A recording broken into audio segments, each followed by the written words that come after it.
Allison and Scott decide like, okay, let's go to a party together on Friday. But Friday is the full moon. After the third time a big high school event happens on the full moon, I'm like, I get it. It's hard to be a teen. No, I get it. It's hard to be a teen wolf.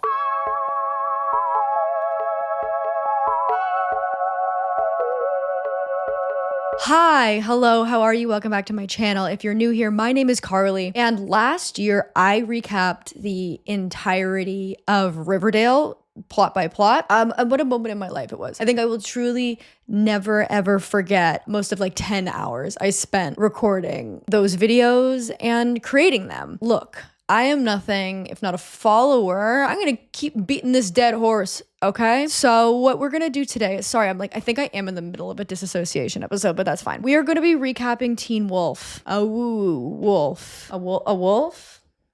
So if you are unfamiliar with Teen Wolf, it was like a teen supernatural adventure, high school drama, bits of romance. It was on MTV. It's very soapy, and it's literally about a teen wolf. It's based on a movie from the 80s where I believe it's like Michael J. Fox becomes a wolf. And that movie is very much like, he's got a football game at 8, but the full moon is tonight, which this is a little bit of that as well. But yeah, it's famous just because it's basically riding on the coattails of Twilight a bit and about hot boys. It's just hot boys being shirtless and whatever. There are 7 seasons-ish of Teen Wolf. A couple of them are split into it's like season 3 part 1 and part 2. I'm intrigued by that, but I'm going to recap all of it for you over the course of this year. I believe that will be the plan, unless this flops, and then we'll just pretend it never happened. So I have watched so far seasons 1 and 2, and that's what we're gonna do this video on. So this will be like a unique experience because when I was recapping Riverdale, I had already seen all of it, but I haven't seen, like, I've only seen season 1 and 2, and I will watch seasons 3 and 4 for the next video and so on. So I'll also be sprinkling in here kind of some predictions and pitches to see if they come true. I think that's really it. Let me get my script. I've stopped using my iPhone and started using a flip phone, but I've kept my iPhone for stuff like this where I can put the script on it and hold it and look at it because my eyes are really bad, so I can't read it from a computer far away. And like looking at a screen, it's like I'm an iPad kid. Like I just want to look at the screen. So that's good. Okay, first let's talk about the main characters. Is this focused? Sometimes when I make these kinds of videos, people are like, I can't see the screen, and I implore you to imagine. I'm trying my hardest here. I don't want to like print out a bunch of stuff and just like waste paper. I think it's fine if other people, if that's their bag. Like, I also just don't really want to cut out a bunch of stuff. I'm kind of lazy. Like, I'm packaging it as if it's an environmental concern, but in actuality, it's like, it's gonna be so many little strips of paper around my house if I do that, and I don't want to do that. So you have to imagine, I'll put some pictures up on the screen and some videos on the screen so you can get the vibe. But like, if it matters that much to you, you should simply just watch the show. And you should, because this show is like actually not that bad. Like, Riverdale truly feels like entering some kind of like psychotic break at points.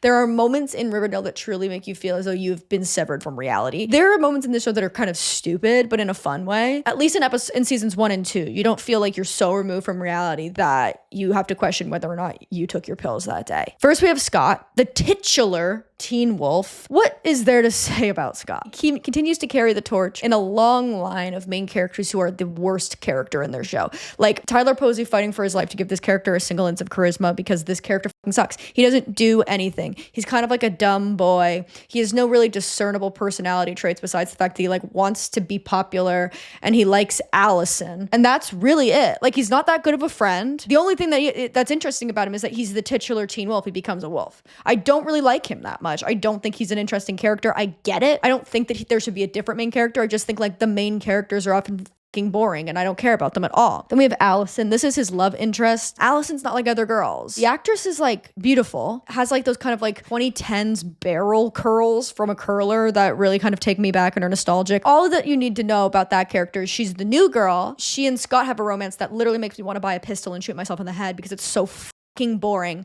I couldn't give a about those two if you forced me. You would literally have to do some kind of torture to get me to fucking care about those two. But she's like different, and she's got like a mysterious past, and she loves archery. She's got a bow and arrow. We'll get more into her lore in a bit. Then we have Styles. Styles is Scott's best friend. He's kind of like nerdy and sarcastic. He's played by Dylan O'Brien, and let me tell you, every episode of the show, I'm on my hands and knees thanking God Dylan O'Brien is in this show. I only really know him from like the Maze Runner series, and he was in that new like SNL movie, and he was good in that. But he is fantastic in this. Like, you know, when you watch teen actors and you can just tell one is really just has it, like it's just really good. He's just really good. Like, it's a very kind of like, I think on the page, Styles as a character could be very like tropey and cliche of just like the less cool kind of nerdy but snarky guy who's like, oh really? That's the plan? Okay. But he like really adds a kind of depth and a heart to it. He has a really cute relationship with his dad. And he also is just like funny. Like, he's just really good. Then we have Lydia. Lydia is the popular girl. That's my bestie right here. This is my girl. She likes clothes and is a bitch, but she's also really smart. So let's sit with that duality for a second. It's really powerful because sometimes girls who are pretty and like clothes aren't smart. Need a moment to sit with that. That's okay. It's a lot, I'm sure, to hold in contention that somebody can have this many multitudes within them. This is who Walt Whitman was talking about when he said, do I contradict myself very well? I contain multitudes. He was talking about Lydia. Lydia's boyfriend is Jackson. What is there to say about Jackson except that he is actually a menace to society? I actually love the character of Jackson. I don't think he's a good person. I don't even really think he's that redeemable. I just think this character is evil and it's funny to watch. I think sometimes shows now are too afraid to make a character just kind of like evil. No nuance, really. Not enough of a reason to have this bad of a personality. Just somebody who's like misogynist and classist. He like tells a homeless person in season 2 to just kill themselves. Like, he is not a good guy, but it's like a character archetype that you haven't really seen, that you don't see as much anymore, of just like menace, bad guy, evil. He's just evil. And Colton Hayes, who plays him, I think he was like an Abercrombie model. It is a kind of like horrifying beauty that is very scary. Like, he looks like he was made in a lab. It's disconcerting, but he plays him just evil. And I really appreciate that. Like, I do actually think he's acting his ass off because he is just kind of playing him evil. He's adopted, and they kind of like allude to being like, because he was adopted and had kind of like f***ed up origin story, that's why he's like that. But like, no, so many of these characters have so much trauma, but Jackson is the only one that's telling people to kill themselves. And then finally, of the main characters, we have Derek up in the corner there. Derek is just kind of, he's a wolf, had his entire family burned to death in a fire, and is somehow less evil than Jackson. He's just kind of like a wolf, and I respect with how the actor plays it. The actor very much plays him like a wolf in a genre film. Like, he wears a leather jacket and just kind of like leers. There's so many shots where like a character is having a conversation in the foreground and then Derek's in the background. Like, he knows that he's kind of playing a Halloween monster, and I like that. But Derek is just kind of there to be a surrogate to Scott in terms of like, I know more about the wolf world than you do, so I can help you understand the lore. Although the lore makes no fucking sense. So this is the season 1 like thing, and as we go through, there'll be X's, whatever. Dark blue is either like a professional or friendly relationship. Light-ish blue, you can't really tell the difference, but this light blue is romantic, and this electric blue is werewolf. Attachment. And the W in the corner means that they're a werewolf, like right here. Again, I mean, you kind of can't see it, but like, I don't know what you want me to do. I'm sorry. But I'll talk about it so you'll understand. But before the plot of Teen Wolf fully scrambles my brain, let's talk about this week's sponsor, Opera. It's no secret that researching these videos and keeping all my notes straight almost kills me. You know, it's hard staying organized when researching nonsensical Teen Wolf lore, but I used Opera this time to help me stay organized, and it was a lifesaver. Opera is a web browser that gives you faster, distraction-free browsing, and they have just launched the next phase of their evolution, Opera One R2, which introduces some of its best features. It allows you to change the theme of your browser and make it look really pretty with UI colors, animated backgrounds, and sounds. I love the Aurora theme. It's like a chic dark mode theme that's really easy on the eyes and pretty calming. If that's not your vibe, you can also choose classic or midsummer. I also love their super intuitive split screen feature. It's really helpful if you're writing scripts or researching something in your own life, because all I have to do is drag my tab downward and it allows you to keep wherever you're writing your information open. Also, you can go Command/ or Control/ and open up the ARIA command line. Like here, I'm researching the years Teen Wolf is on air, but I can also double check this information by activating Aria. Aria also has an image recognition feature, which allows you to upload an image and get information based on it. It's like reverse image search, but better. If you like to enact violence against yourself by having a million tabs open at once, Opera is your girl. Opera 1 R2 helps you keep track of all your tabs with their tab traces feature, which helps you keep track of recently opened tabs. You can see which tabs you've recently opened because they are marked with a darker underscore, so you can switch between your tabs fast and easy. You can also group your tabs into islands, so if you are working on different projects and want to keep tabs open for each one, they're literally like folders for your tabs. And tab islands can be expanded or collapsed. So if you want to streamline your browsing process, go to the link in my description and download Opera today. Thank you so much to Opera for sponsoring this video. Let's get into Teen Wolf. So episode 1, this show starts with Scott and Stiles, these two right here, wanting to go into the woods and find a dead body. Stiles' father is the sheriff of the town, Sheriff Stilinski.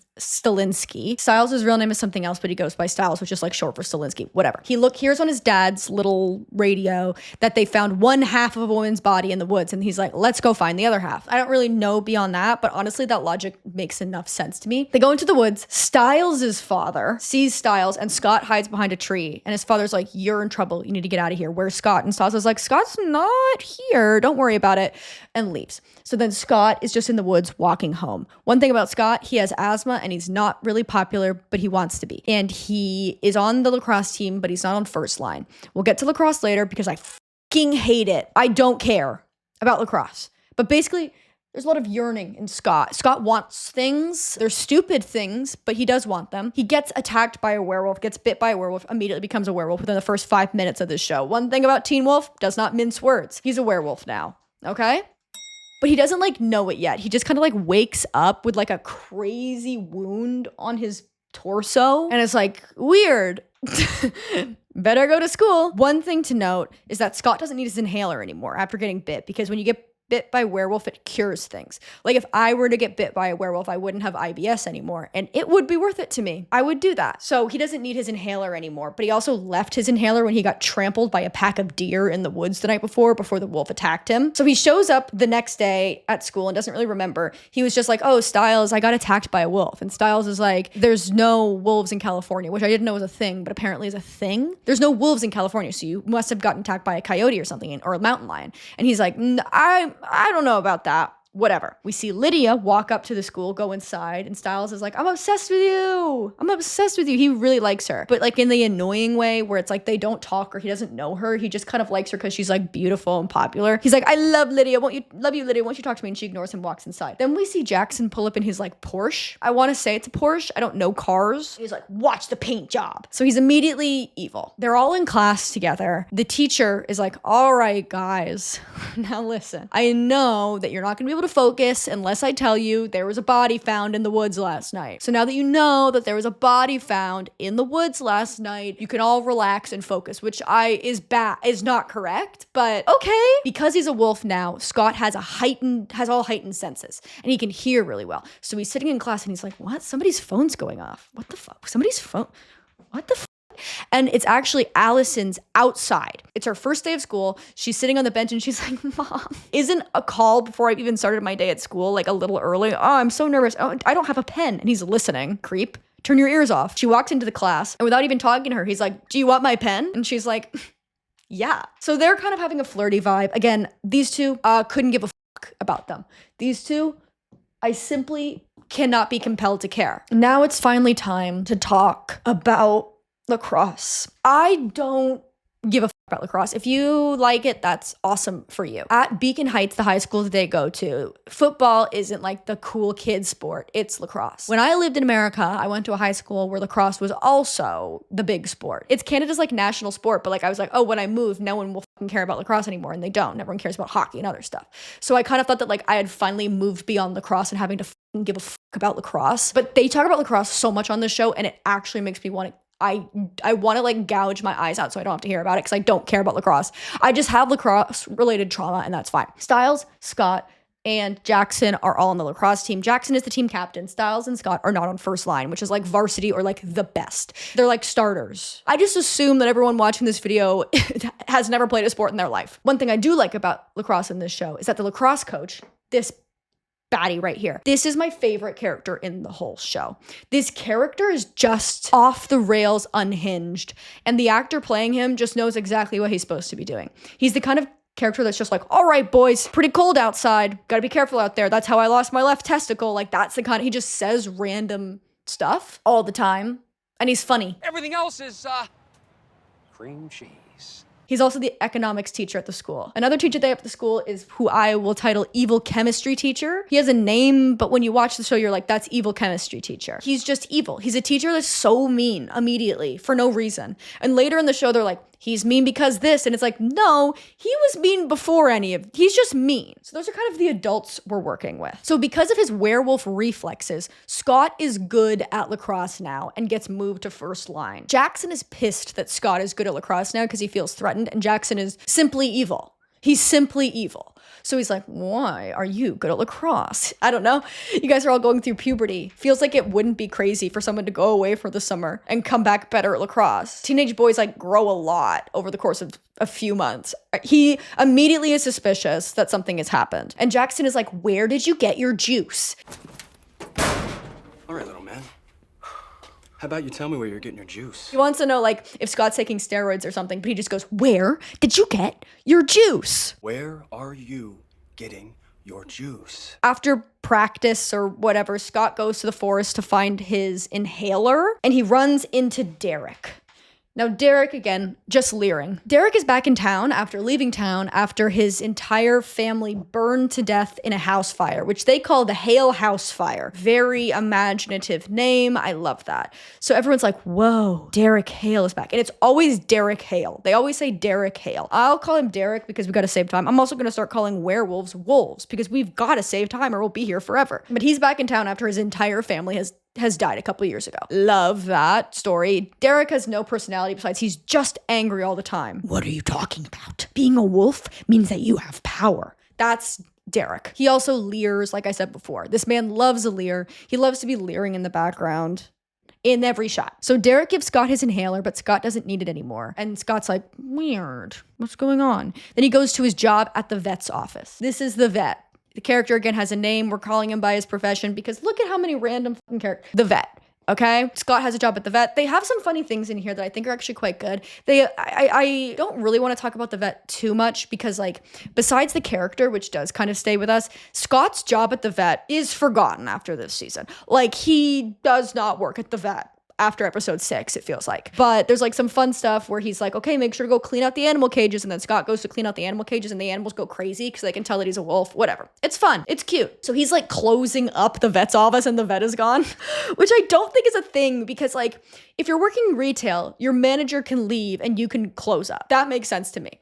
But like the vet office can't stay open if the vet's not there. You know what I mean? Because then, like, what if somebody brings something in and they're like, my dog is dying. And then you're like, oh, sorry, the vet left. You know what? Like, why would the vet leave early? Anyways, so Allison brings a dog in she hit with her car. And Scott's like, don't worry, bring her back here. I'll reset this dog's bone. You are 15 years old. So he resets this dog's bone after being hit by a car. Him and Allison are like flirty, and Allison and Scott decide like, okay, let's go to a party together on Friday. But Friday is the full moon. This is a lot of Teen Wolf season 1 plotline. Oh no, I have a chemistry test Friday, but Friday's the full moon. It's the full moon next week, the same night as prom. It's all that, and it is repetitive and I don't care about it. Like, they do have some mysteries here that we're going to get into. The two main mysteries are the Hale House Fire, what really happened there, how that affected everything,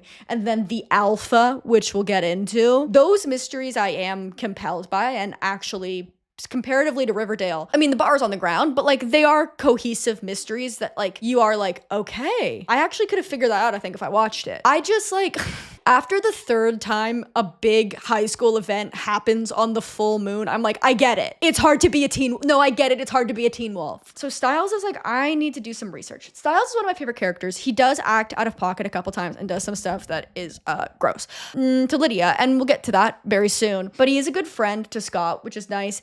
And he loves to investigate, which is the storylines that I inherently care about. Like, he will try and solve the mysteries, so I just care about his scenes more because I know I'm actually gonna get information. So he starts investigating werewolfism, and he thinks that Scott is a werewolf. He reads a big old book, and he searches werewolves on inquiryit.com. You know, inquiryit.com. You don't Google things, you inquiry.com it. So he tells Scott, and Scott's pissed because he's finally getting everything he wanted. He's on first line and popular, and he has Allison, and he's like, I don't want to hear this true thing that I'm a werewolf. He's not pissed because it's stupid. He's pissed because he's like, no, but I'm popular. But it's dangerous for Scott to go to the party with Allison because she raises his heart rate. And when his heart rate rises, it makes him turn into a wolf. So he might kill her. Seems like a bad situation to be in, that any moment your heart gets raised, you might kill everyone. And in this first season, he like almost kills a lot of people a lot. And then the second season, they're like, don't worry, he's got an anchor now. He's fine. So he goes to the party anyway, and Allison also sneaks out of her house to go to the party by doing a backflip out of her window. Okay, at the party, Derek is there leering, of course, and he's like, this is dangerous, you need to go.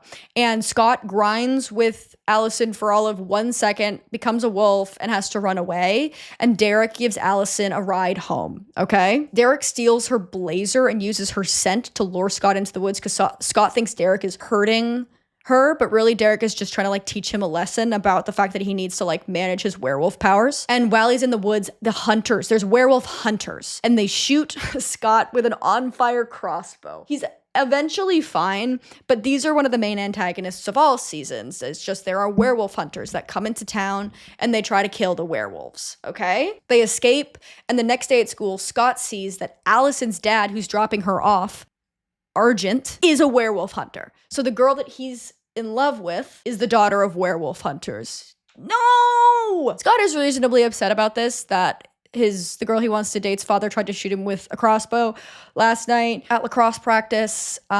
He gets really pissed at Jackson because Jackson is kind of homophobic to him.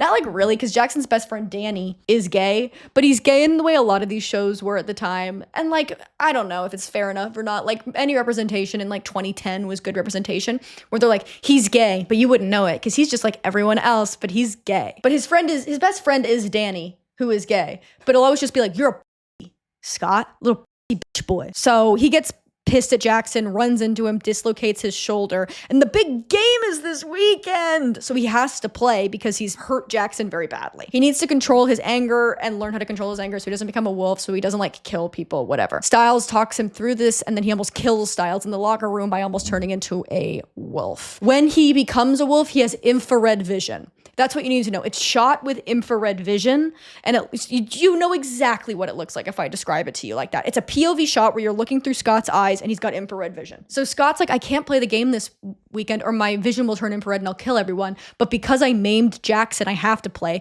The coach is telling me I have to play. My mom is coming to watch me, and Allison's coming to watch me. Oh no! Styles and Scott video call, and Derek leers in the background again and tells him he cannot play the game. And if he does play the game, then he's gonna kill him? Is that what he says? Yeah, he will kill him. They think that the body in the woods was killed by Derek when Derek was in wolf mode. So Scott and Styles are like, let's just go to the woods, find the other half of the body. We'll tell Styles' cop dad about it, tell him that it was Derek, and then Derek will get arrested and he can't kill me for playing in the lacrosse game this Saturday. So they go to Derek's property, dig up a grave. It's just a wolf in the grave. And then they pull this, like, there's a spiral of like purple flower, which we now know is wolfsbane on top of it. When they pull that away, the body turns into a human girl, okay? So she was the former alpha.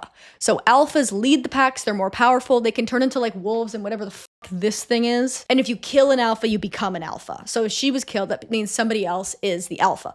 Also, if you get bit by a beta, that doesn't turn you into a wolf. Only the bite of an alpha can turn someone into a wolf, okay? You just gotta know this lore. So Derek gets arrested. At the big game in the locker room, all the closing of lockers is too loud for Wolf and his Scott senses. For Scott and his wolf senses, he's just like me. Sometimes you get overstimulated when you're stressed. That's not a wolf thing. But Scott plays the game and harnesses his anger for good, which seems like an interesting message, right? Like, you need to harness the anger and uncomfortable emotions, but they can actually be quite helpful for you in your life if you learn how to work with them. That's interesting, especially when you're talking about teenage boys. Don't get attached to that message. It's gone. It's never coming back. I wouldn't worry about it. They win the game. Scott and Allison make out in the locker room while Stiles watches, and the sheriff's department finds out that the dead body was actually Laura, Derek's sister. So I think that's the first, like, kill. Yeah, red mark. Laura is dead.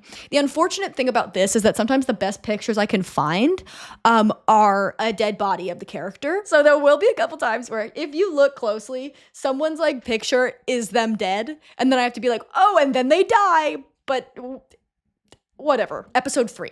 Scott has a nightmare that he killed someone, and he wakes up and he's like, oh, thank God it was just a nightmare where I killed someone in the back of a school bus. And then he goes to school and there's a school bus that's been torn open and it's bloody and the cops are there. And he's like, got it. Got it. Good to know. The person who was seriously injured in this attack, where is he? Is this bus driver. Yeah, he is in a hospital bed in that picture with an oxygen tube going into his mouth. Yes. He's a bus driver that used to drive Scott to school. Okay.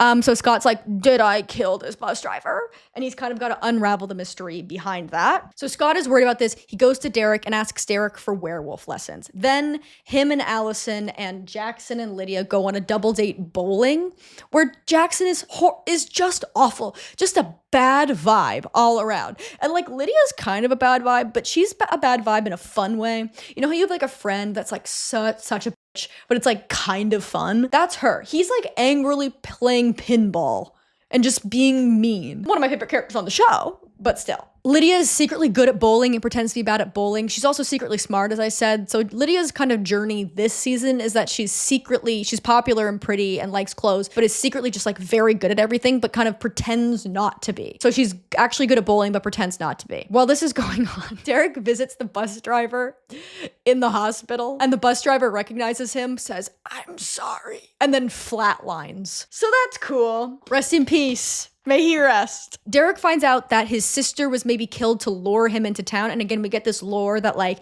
because she was the alpha, now there's somebody else who's incredibly powerful and the alpha. Derek is like, you weren't bitten by me. The wolf you were bitten by, because he's a beta. So his bite doesn't turn people.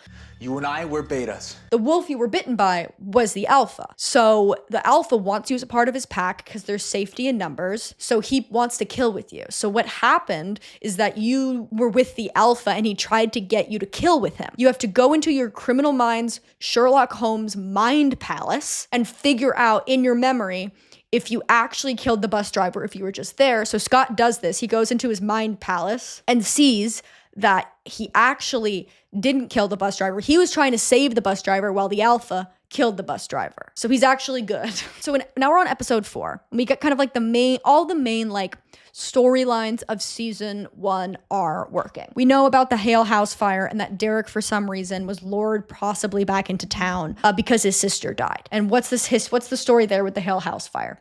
We know that the alpha is around. Who's the alpha? What's the alpha? The alpha is evil and the alpha is killing. We also have the werewolf hunters over there trying to kill Scott. So he's kind of getting at it at all sides.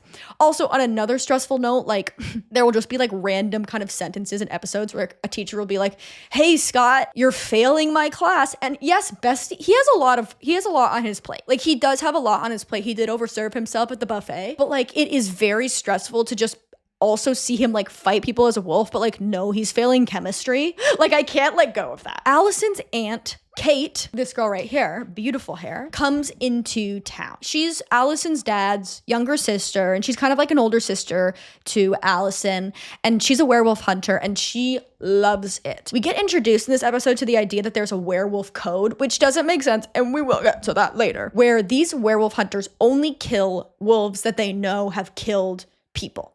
Now, it is kind of impossible to know which wolf killed which it killed people, if at all. But Argent goes by this code of honorable, of we only kill the ones that kill us. Kate does not really care. She just like loves to shoot and kill things. Also, we get the kind of knowledge in this episode that Allison doesn't know her family is werewolf hunters. She moves around a lot, and she thinks it's because her dad sells firearms to law enforcement officers. What? So Kate shoots Derek with a bullet laced with wolfsbane, which is poisonous to werewolves, and he has 48 hours to live before the wolfsbane enters his blood system and kills him. Derek goes to school to find Scott, but runs into Jackson, and Jackson's like, are you his dealer? Where is he getting his juice? Where are you getting your juice? And he annoys Derek. Derek scratches him in the back of the neck and then keeps walking. And basically Derek finds Scott, and he needs Scott to go to Allison's house to find out exactly what was in the bullet. They don't know if it's wolfsbane, but I am telling you. He needs to find out exactly what's in the bullet so he can find a cure. Okay? So Scott goes over to Allison's to study, but they make out instead, which like, okay, time is of the essence. The clock is ticking before Derek gets poisoned by the bullet, but I guess you have some time to study and make out. Actually, Scott, you should just be studying because I know for a fact that you are failing chemistry. So Scott and Allison get caught by Argent, Allison's dad, and Argent's like pissed, but Kate invites him to dinner, so they're at dinner, and it's kind of like a very classic high school drama scene where like he's at dinner with Allison, her dad, her mom, and Kate, and her dad is like testing him, like, are you good enough to date my daughter? I'm a misogynist, I'm a protective misogynist, and I own the women in my family. Very like stern, very like testing Scott, where Kate's like, calm down, he's handsome. So it's like in interpersonal life, Kate is nicer than Argent, but in werewolf hunting life, Argent is actually a much more honorable werewolf hunter than Kate. That's duality. So Scott's like, I gotta go to the bathroom. He goes to the bathroom, goes to Kate's room, starts rifling through her duffel bags and stuff, finds a bullet, opens a locked door, which sounds an alarm, and Kate comes in and is like, what are you doing in my room? And he's like, oh, I thought it was the bathroom.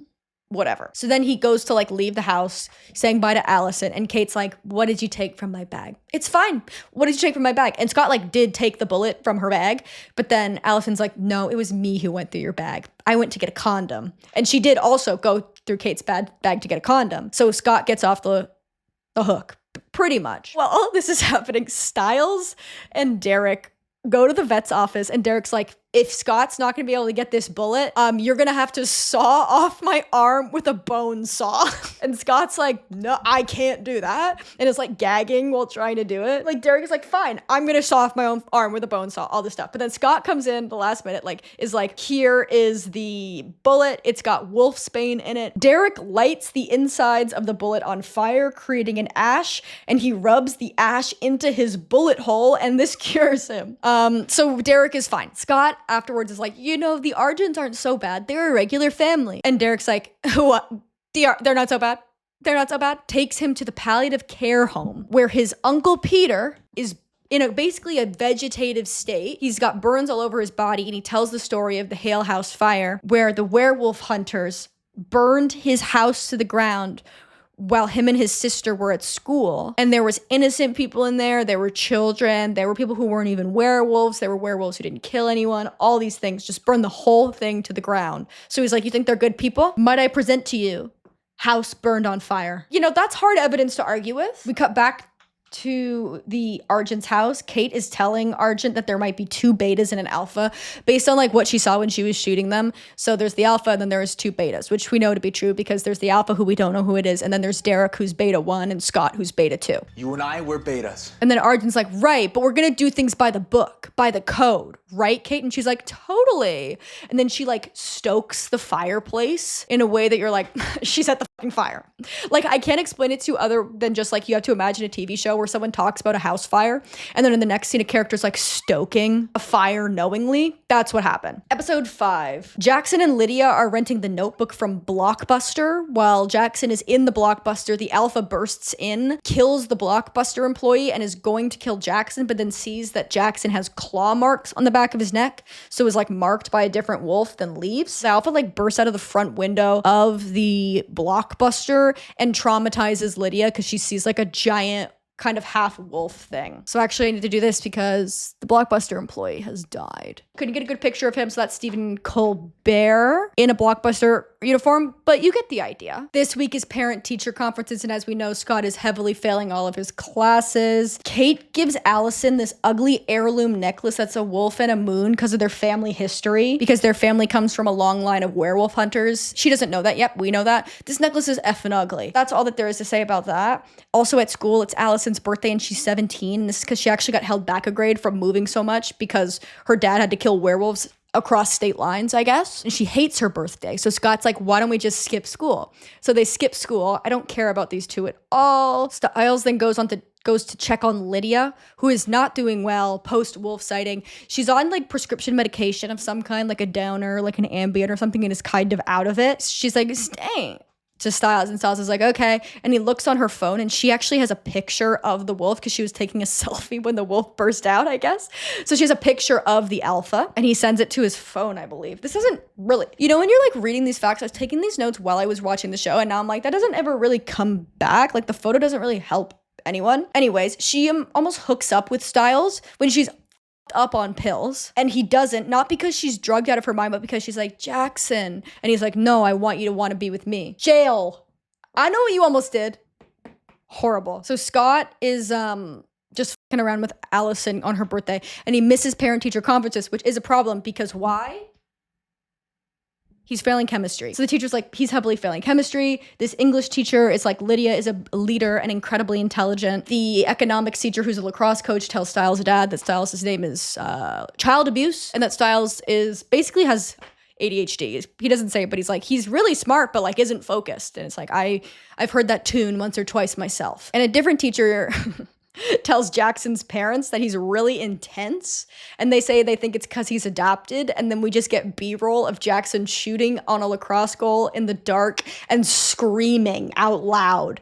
So there's something there. At the end of parent-teacher conferences, there's a commotion in the parking lot. Scott's mom, right here, single mom, nurse, she's talking with Allison's parents, who are like, Scott's a bad influence on Allison because they've skipped school. And she's like, okay. So there's a commotion in the parking lot, and it's basically that like a wolf is there trying to kill someone. Let me read this action scene to you specifically. A car swerves and almost hits Allison, but Scott saves her, and the car hits the sheriff. Argent shoots an animal, just open carry in the parking lot, and it's a mountain lion. So what's happening now is all these animals are getting pushed out of the woods because there's some bigger predator that's scaring them, okay? Episode 6, it's the full moon this week, and the alpha wants to hunt with Scott. The alpha stalks Scott to his car and draws a spiral on his windshield, and Derek says this is the symbol of revenge. So we know in some shape or form the alpha is motivated by revenge, and I guess also has opposable fingers that even when it's a wolf allows it to draw a spiral in condensation. Awesome. Stiles is mad at Scott for allowing his father to get hit by a car, which is fair. And they basically in this episode go on this quest to figure out how to get Scott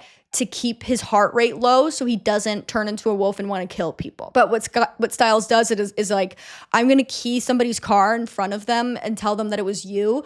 So then they beat you up and you have to not turn into a wolf. But it's because he's like mad that Scott allowed his dad to get hit by a car. That makes sense. Like he's kind of like abusing Scott, which is fair. Like obviously menace, boo, I was rooting for you. But like Scott is an ass friend. He sucks. But yeah, they figure out that wolfing is connected to the heart rate. So they basically just try to do all these things to make sure Scott keeps his heart rate down. And they also find out that Allison is Scott's anchor because evil chemistry teacher is just laying into Scott being like, you're dumb. Your test was bad. I hate you. But then Allison holds Scott's hand so Scott doesn't turn into a vampire. Wait, no, a werewolf. There's no vampires on the show. Derek goes to visit his Uncle Peter and screams at him in his coma to be like, help me! Give me a sign! I need your help! And then he doesn't really move. And he has a little nurse, just a beautiful woman actress who's a nurse, like, is like, get out of here! I love her. She should have way more lines in this show. And then he goes back to his car, and on the windshield of his car is animal death report, I guess, of a deer that was killed, but there's a spiral in the side of that. I mean, the show isn't like creating arcs. The spiral was simply introduced 20 minutes before this scene happens. Now we're like, okay, the spiral means revenge, and the alpha is killing as a means of revenge. But for what? Derek brings this to the vet, and the vet is acting so shady. It's like, I don't know what that is. Where wolves? No, I don't think I've ever heard of that before. And Derek thinks the vet is the alpha and it's gonna kill him. But then Scott bursts in and is like, this guy rocks, this is my boss. I don't come to work anymore, but this is my boss. And stops Derek from killing him. They decide the best thing to do is tie him up, bring him to the school, and call the alpha. And then if the alpha shows up, they know it's not the vet. It's not a great plan, but I do buy that it's a plan like 16-year-old boys would think of. So Stiles, Derek, and Scott go to the school with the vet tied up and like incapacitated. They go into the school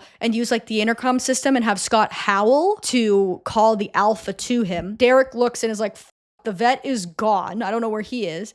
And then Derek's like, I'm gonna go into the school, help him out. And then the alpha shows up. Giant, just monstrous wolf. Like when Scott turns into a wolf or Derek turns into a wolf, they're just kind of like half wolf. Do you know what I mean? They have like like bushy eyebrows and like a little fang and an ear.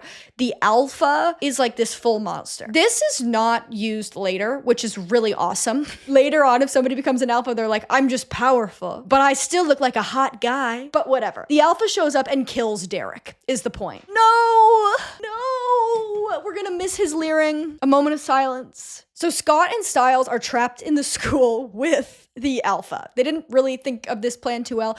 The alpha destroys the battery of Stiles' Jeep, so there's no way for them to leave. Like, they don't have a car. And the alpha's basically like kind of slowly leering around and trying to find them. Allison and Scott were supposed to study together because, again, Scott is heavily failing chemistry, but he stands Allison up and Lydia picks her up with Jackson and is like, I hate this guy. I'm gonna kill Scott. What she specifically says is like, Allison's like, oh, he's just late this one time. He never does this.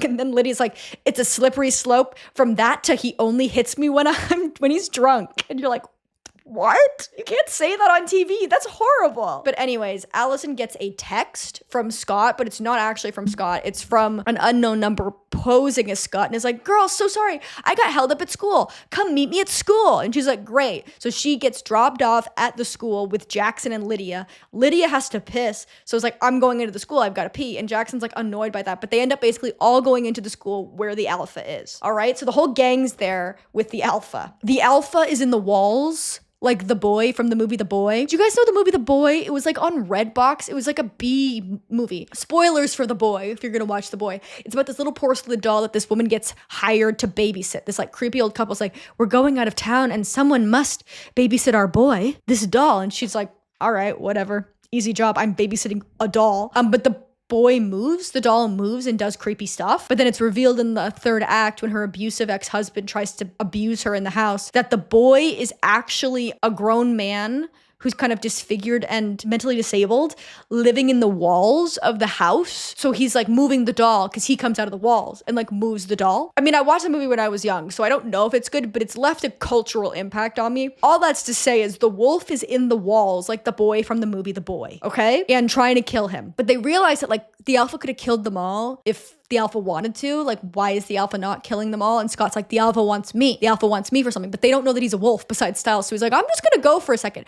Oh, also important, because everyone else there doesn't know about wolves. They're like, why are you guys hiding in the school? And they say it's Derek. They're like, Derek Hale is a murderer and he's here and he's trying to kill us. So they say that it's Derek, but it's the alpha. They realize they can leave the school through the back entrance, but it's locked, and that the janitor who is here would have it on his keys, like on his belt. He would have the key on his belt. So Scott goes to find the janitor. The janitor has been murdered. Rest in peace, janitor. You know, I know you guys all really got attached to the character of janitor who we hadn't seen at all, but he's dead. That one hurts. So Scott like has a weird showdown with the alpha, takes the keys, goes back inside, and realizes that the alpha isn't killing them because he wants Scott to kill him. He wants Scott to get rid of his old pack, his pack being his girlfriend, his best friend, his girlfriend's mean friend, and a bully, his enemy. He needs to get rid of his old pack before joining the new pack. So Scott like goes back into the room ready to kill them all and then kind of just snaps out of it. Cool. When he comes back in, Allison is really grilling Scott and is like, why are you acting so weird? Like, you're acting incredibly strange. You're lying to me. Then Stiles' cop dad shows up and everyone's fine. They get saved. They can't find the janitor's body or Derek's body. And the vet is outside like, wow, that's crazy. I just escaped, but apparently I'm alive because of you. And Allison and Scott break up. Couldn't give a fuck about those two. Don't worry, they're gonna break up and get together 7,000 more times. So don't be too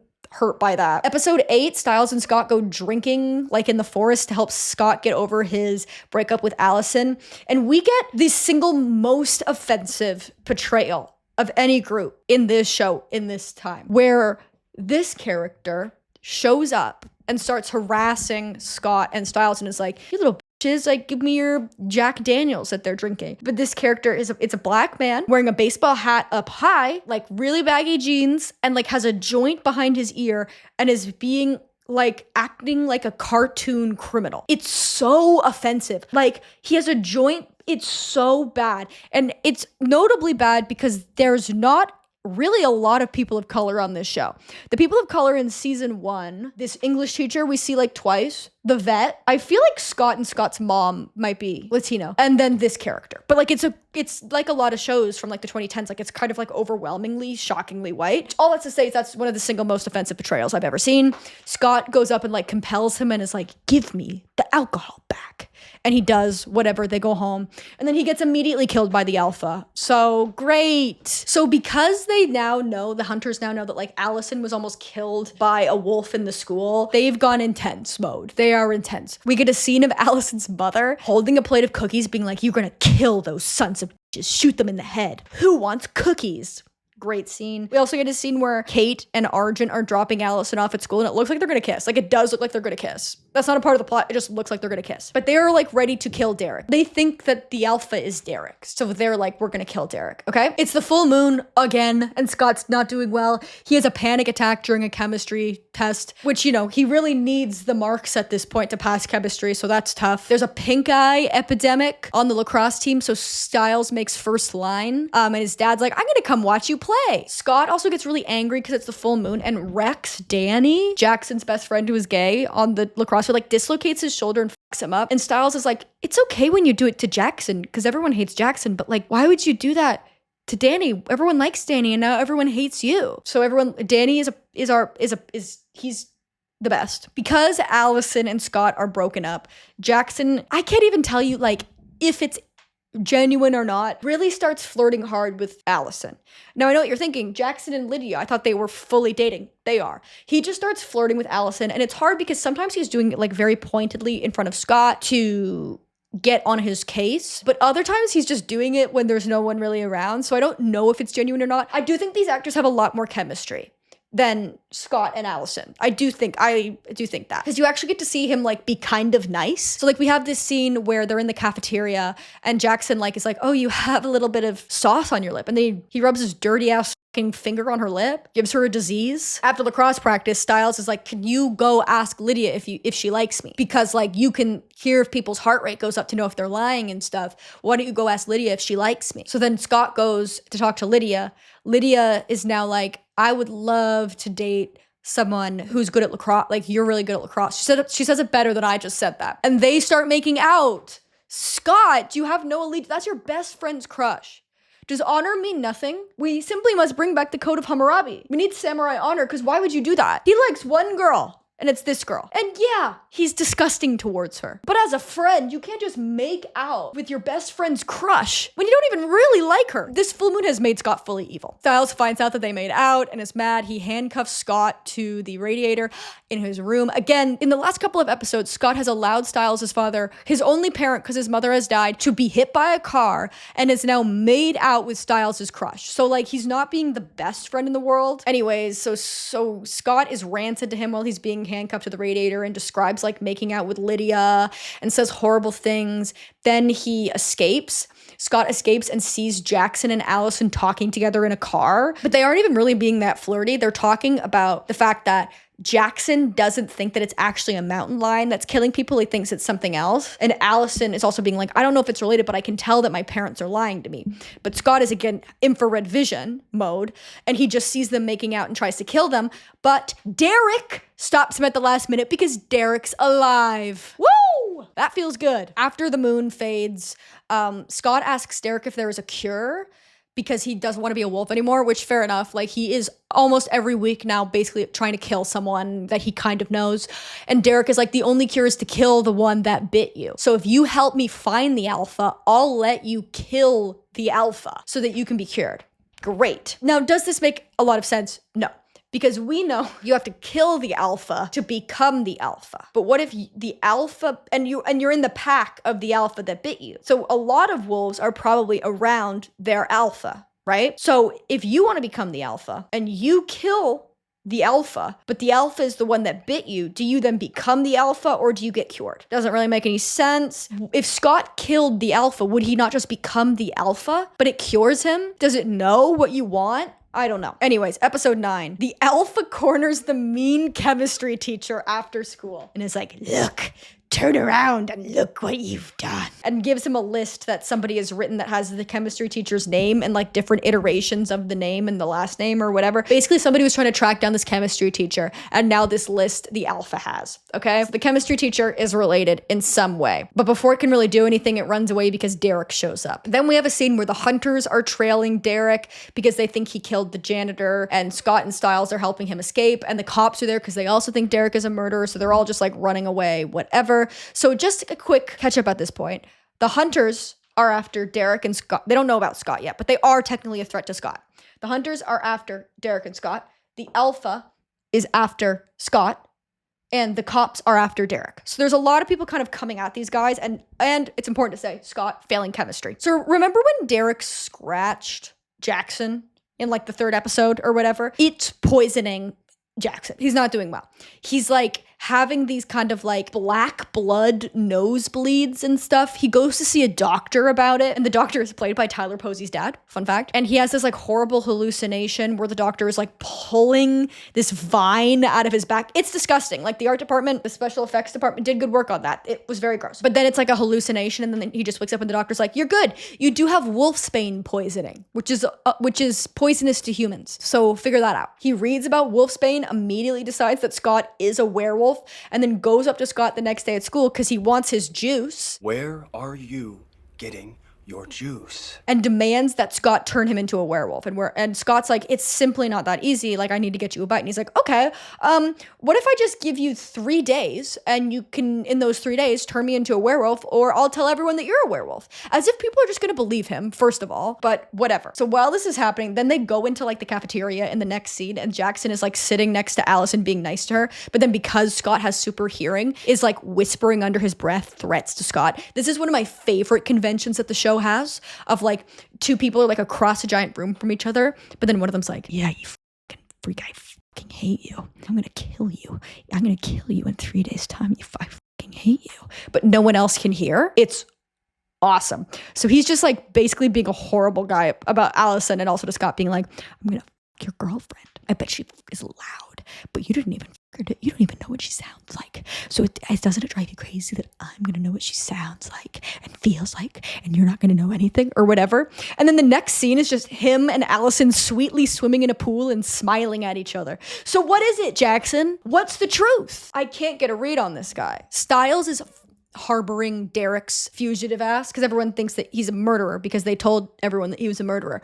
So they're having him stay at Stiles' house even though Stiles' dad is a cop. So that doesn't really make a lot of sense. And they decide that the best way to figure out who the alpha is to find out who sent that text to Allison that lured her to the school that night. So they need to track the text. So they decide to get Danny, who is a hacker. I love when shows do this, where they make a character a hacker just to like deal with problems that the writers don't really know how to solve. Like, oh, how would kids find out who sent an untraceable text? And then it's just like, oh, one of them's a hacker. He's just a hacker. Don't worry about it. He hacks. So I wouldn't worry about it. So they have Danny come over because him and Stiles are lab partners. And Danny's like, I just want to study. Like, I don't want to hack. I've left the hacking life behind. But then Stiles is like, I'll make Derek really shirtless a bunch. And you gay, so you like that. And then it works. And Danny's like, okay, I'll hack, and traces the text back to the hospital where Scott's mom works at. Oh no! So they go to the hospital, Derek and Stiles, and they find Derek's Uncle Peter is the alpha. And he heals himself of all of his burns, and is really kind of scary. Like, he's like in a full suit, just kind of talking very quietly. Like, it's really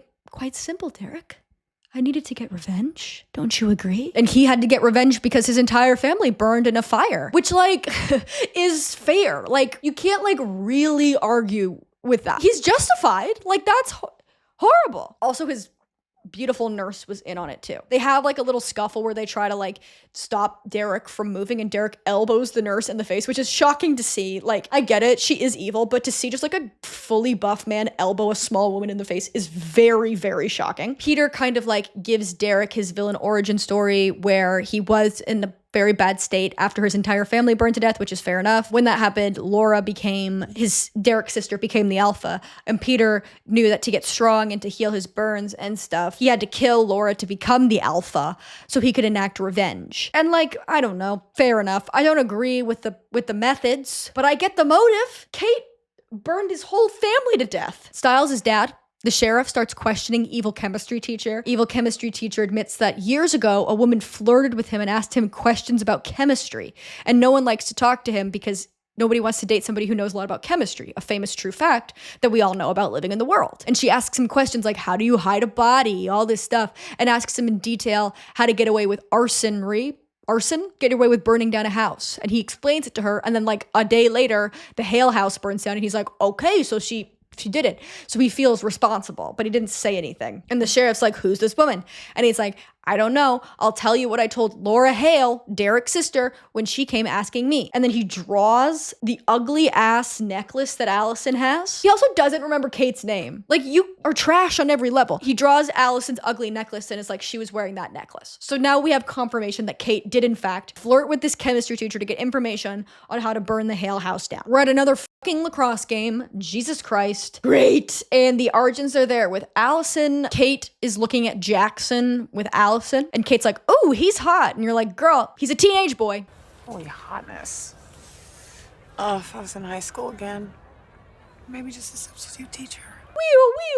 We got one. That's a teenager. I know he doesn't look like a teenager because the actor is 24, but canon, he's a teenager. But then he turns around and she sees that Jackson's got a scratch on the back of his neck, and she's like, Jackson is the other beta. And also because Stiles is getting absolutely reamed at the hospital by Peter, he misses the lacrosse game because remember, he was supposed to be first line because of the pink eye outbreak. His dad's there and is like, where's Stiles? I wanted to see him play his first game. Stiles never shows up because Peter is the alpha and is doing evil shit. And the other thing I just want to note is that before they start the lacrosse game, when they're all in the huddle, all the players go, we are lacrosse! We are lacrosse! Which really stuck with me. So they win the game. Who f***ing cares? Danny says to Scott, you passing the ball to me all night tonight? That was enough of an apology, referring to when Scott rammed into him and hurt him badly. And Danny, girl, that's not enough of an apology. You should ask for more. Scott should apologize to you. So everyone leaves the locker room, and then Peter and Derek corner Scott in the locker room, naked. These are just adult men in the locker room, and ask him to join their pack for revenge. Peter goes on this long academic ramble about the origins of lacrosse,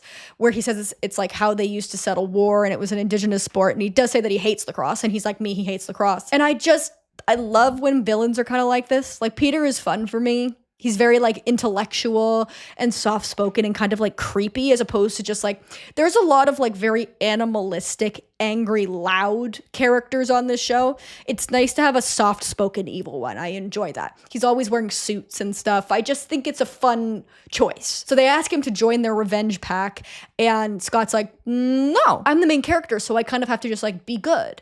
So no. And then Peter also says, well, Scott, you're going to have to kill your friends if you want to reach your full potential. Then Peter was like, oh, well, you don't understand me. So he shares his memories with Scott via claw. He scratches him and is like, my family burned to death. Does nobody remember when this woman burned my family to death? Feels like that is a good reason for me to be this way. We should get revenge. And like, maybe Scott is a better person than me, because I would get that and I'd be like, okay, yeah, no, yeah. I mean, if we're all going to get caught, like an eye for an eye maybe makes the whole world blind, but like, we haven't tried it yet. Let's get this woman. She's out there objectifying teenagers on the field. Like, I don't know if the world's gonna miss her that much. But he says no. But what we do see in this claw memory is that all of the murders are connected. That the horrible racist betrayal of this man with the backwards hat and the joint behind his ear was kind of like a lackey who helped Kate light the house on fire, along with the Blockbuster video guy, and that the driver was an insurance broker who was bribed to let go of the case. I don't know if the janitor had anything to do with it, but I don't think so. I think he was just kind of friendly fire. Wrong place at the wrong time. But he's been systematically basically only killing people justifiably, like not really, but like in his like twisted world, it's like these are people that helped facilitate the fire. And he wants to kill Kate, obviously. Also, he almost killed Jackson. Like, I haven't forgot that. Like,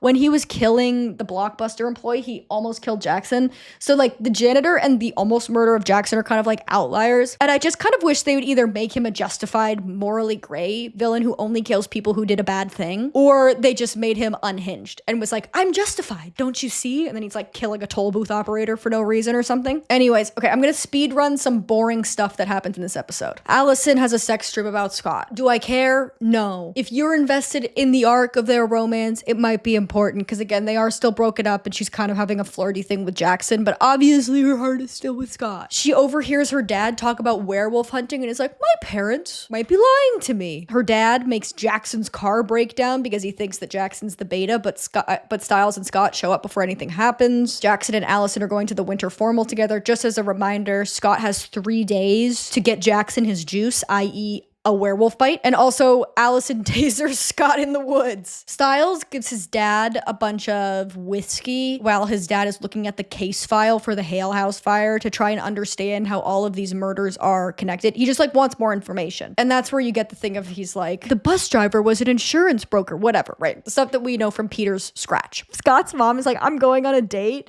And then when the guy opens the door, it's Peter. And Peter's like, I was just thinking, Scott, if your mom was a werewolf, you'd probably want to join the pack, which is actually sound logic. Like that does actually make a lot of sense. So he's taking Scott's mom on a date, but then before they can get to the restaurant or like he can pull over and bite Scott's mom, Stiles rear ends them with his Jeep. Pretty fucking awesome. And he's like, oh no, that's you? I didn't mean to. Did I rear? Oh my God. It's very funny because Jackson wants his juice. He goes to the abandoned Hale house to talk to Derek and get bitten. Derek is mad at him and freaks out at him. And he's basically like, nobody cares about you and I'm going to kill you. And he specifically says, no one cares that you're lacrosse captain. And then Scott appears out of nowhere and goes, excuse me, he's co-captain. And then it's pretty awesome because him and Derek like wolf fight. And while they're wolf fighting, the hunters show up and they kidnap Derek. Just so many dynamics. The vet saves Scott because Scott got pretty hurt from fighting with Derek. And for some reason, we don't have the information 100%, but the vet knows about werewolves. And Peter comes to the vet's office to try and get Scott. But the vet has put mountain ash, which stops werewolf powers, all around his office. So there's a story here. Then at the end of this episode, Kate is like, hey, Allison, do you want to learn about the family business? And Allison's like, yeah, sure. You mean selling firearms to cops? Totally. And then Kate brings her down to like the locked door in her room. That's actually a basement where they have a torture device where they have Derek strapped up and tied up and being electrocuted. Kate, what the Okay, episode 11, they're torturing Derek. They want to know where the alpha is and who the other beta is. He's not telling them who the alpha is or who the other beta is. Kate also reveals that in addition to sleeping with evil chemistry teacher for information, she slept with Derek to get information about his family being werewolves, and then he fell in love with her, and then she used that information against him to obviously burn the house down. That also brings into question the age range. Like, either she burned this down when she was like 17, which is like obviously a very evil act, but like quite impressive for a teenager, or maybe she was older than him and sleeping with a high school student because he was at school when the fire happened. The timeline is murky. So she makes some comment about being like, history will probably repeat itself. The werewolf falls in love with the werewolf hunter. And then Derek's like reacts to that. And she's like, oh my God, it's Scott. So she realizes that Scott's the other beta, which is not good for our girl Scott. That's not good for him. It's the winter formal and Scott can't go because his grades are so bad. And the lacrosse coach is like, I'm a chaperone, and if I see you there, I'm going to beat you up. You cannot be there. You are failing every class. Jackson and Allison are going as friends, and Allison makes Lydia go with Stiles. And she's like, it's because I know that you made out with Scott. But girl, you were broken up. I mean, it's a little bit of a bad code. I agree. Maybe this is a double standard because I was so pissed at Scott for making out with Lydia because it was bad to Stiles. But because I like Lydia, I don't think it's that bad that she made out with Allison's ex-boyfriend. That's bad. I hear it now. Fair enough. So she's like, I know you made out with Scott. So to make it up to me, you're going to go to the winter formal with Stiles because Stiles is obsessed with you. And she's like, the guy that tried to sleep with me when I was out of my mind on pills. And Allison's like, that one, absolutely. Absolutely. But you kind of forget about it because Dylan O'Brien is a really charismatic actor. Anywho, Lydia and Allison go shopping for dresses. And I've been doing a no-buy year. And when I was watching this part of the episode, I was like, I think I might have had a shopping addiction. Because just watching people online kind of look at clothes, it was like I was mainlining a hard drug into my system. But she's doing that. She's like looking at a dress, and then Peter Harrell shows up and it's like, you've got beautiful pale skin. That color doesn't go well with your beautiful complexion. You should wear this dress instead. Again, I love a villain that's just kind of a bit strange. Then they go to the dance. The DJ/band situation is insane. I just have to play a clip. I don't know what's happening here.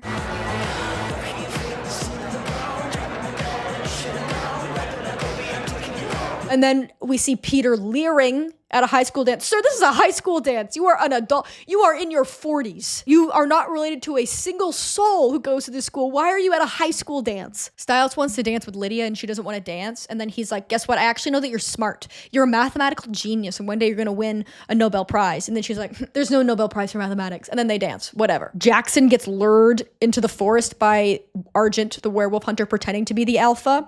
And then you're pretty confident that like, it's not gonna play like you lured a child into the woods outside a high school dance as a grown man. Like, I feel like Jackson, if he thought about it for 1 second, because Argent's like, you better f***ing tell us who the werewolves are. And Jackson's like, I've been had, I guess. But I'm like, Jackson, you could just be like, no, I'm gonna tell everyone that you lured me, a teenage boy, into the woods outside a high school dance. And I don't think optically that's going to play out well for you. But anyways, Jackson is like, no, okay, so Derek is for sure a werewolf and so is Scott.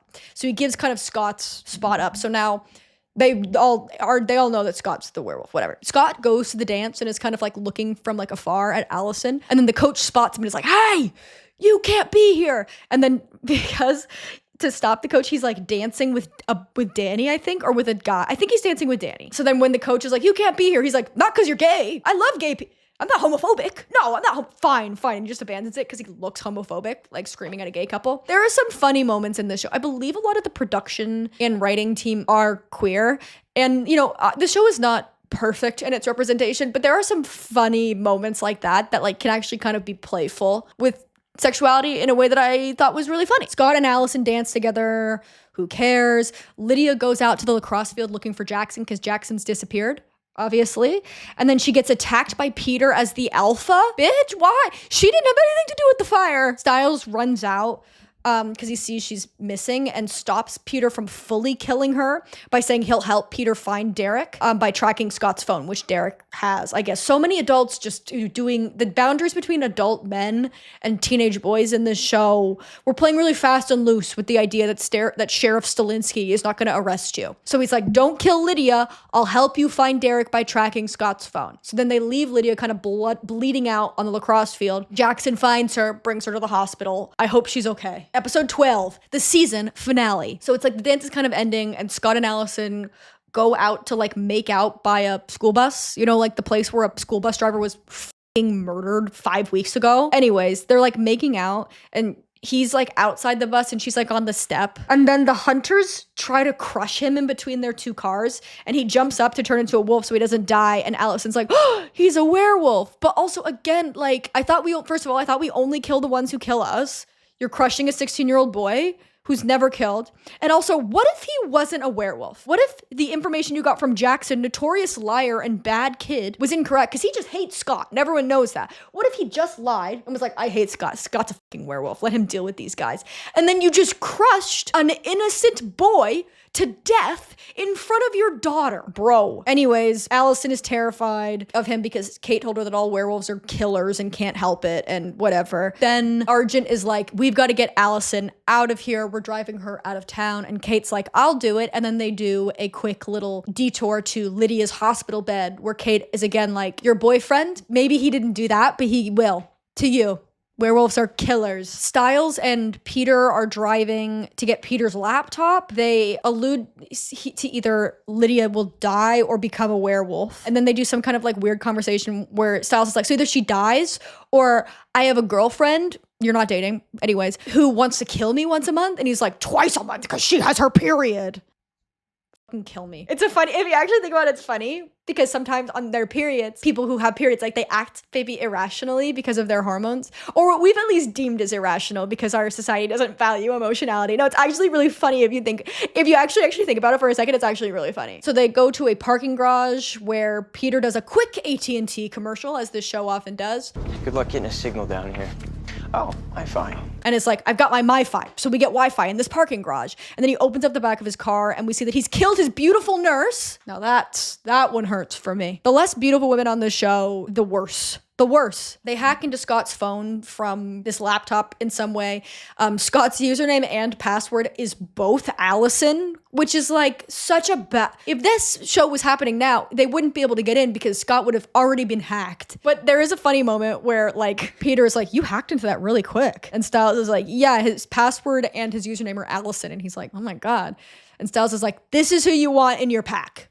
Is this who you want in your pack? Funny. They get Derek's location, and for helping him, Peter's like, by the way, if you want to be a werewolf, I'll bite you. You want to be a werewolf? And Stiles says no for some reason. It's not really clear to me, but he says no. So he's a boy. Scott wants to find Derek, so Scott howls, and then Derek howls back, and then Scott finds Derek and frees him before Peter gets there. Then the gang all shows up to the burned down Hale house. That's Jackson, Stiles, Derek, and Scott are all there now. And then the hunters show up, Kate and Allison and everyone. And then Peter also shows up. So everyone's really there. So Allison shoots Derek with her bow and arrow. And then her and Kate are trying to hunt the wolves. But Allison thinks they're only trying to trap them, not kill them. But Kate is like, we're going to kill them. She shoots Derek in the chest, which doesn't kill him. It's unclear like what kills wolves really. Like obviously it's like wolfsbane and poison and stuff, but then like wouldn't you only ever shoot them with poison? I guess she doesn't want to kill Derek, so I guess that actually makes sense. So Peter arrives and demands an apology, which is why he's a god tier villain for me. Like people are shooting each other with bow and arrows and getting shot in the chest, and then Peter's like, sorry, I'm just giving you a chance to apologize. If you wanted to apologize for burning my family to death, I would love to hear that. So just giving you the floor for a moment. Argent also shows up while this is happening, like the hunters are there. And then he realizes that Kate broke the code and set fire. And he's like, oh, that's bad. He doesn't think that's good. But here's the thing that drives me nuts about the code. You tried to crush a child with your car.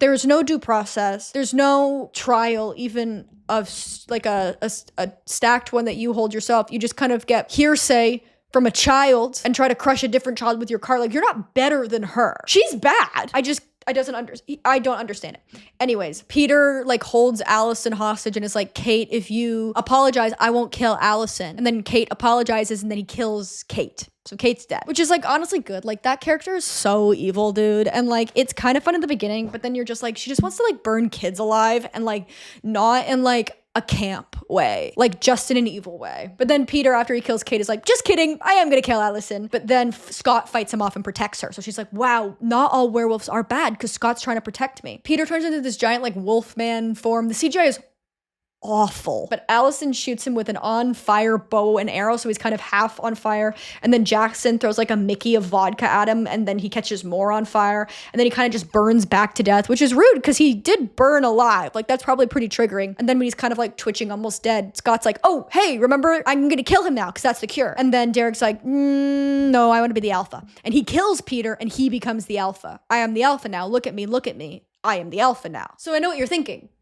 That's a really big climax. Surely the episode ends here. That would make sense. Like every good teen show, they hit a really satisfying climax and then just kind of like peter out for like 15 minutes afterwards. Not 15 minutes, but anyways, there's like 2 more scenes. We see the guys visit Lydia in the hospital, and Scott points out that even though she's alive, her wounds aren't healing like them. Like something is different about Lydia. She's maybe not a werewolf or her wounds are healing differently, but she is alive. She's not dying, which thank God, because this video wouldn't have seen the light of day if she died, because that's my girl. That's my bestie right there. And then the final scene is that Jackson goes to Derek to get bitten. End of season 1. We're gonna unpack season 2, obviously. But yeah, pretty good.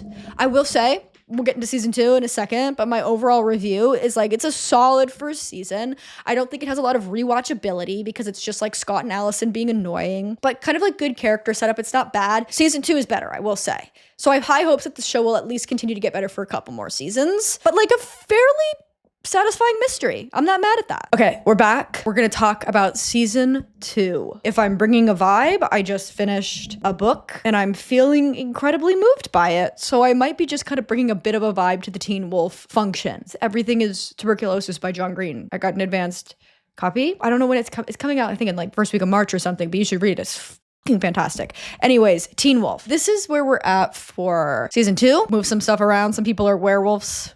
Some people are not. These are the people who were killed last season. So I kind of figure as we go through, we'll just continue to kind of keep the body count up there. This is a fun season. I'm excited to talk about it. So let's just get into it.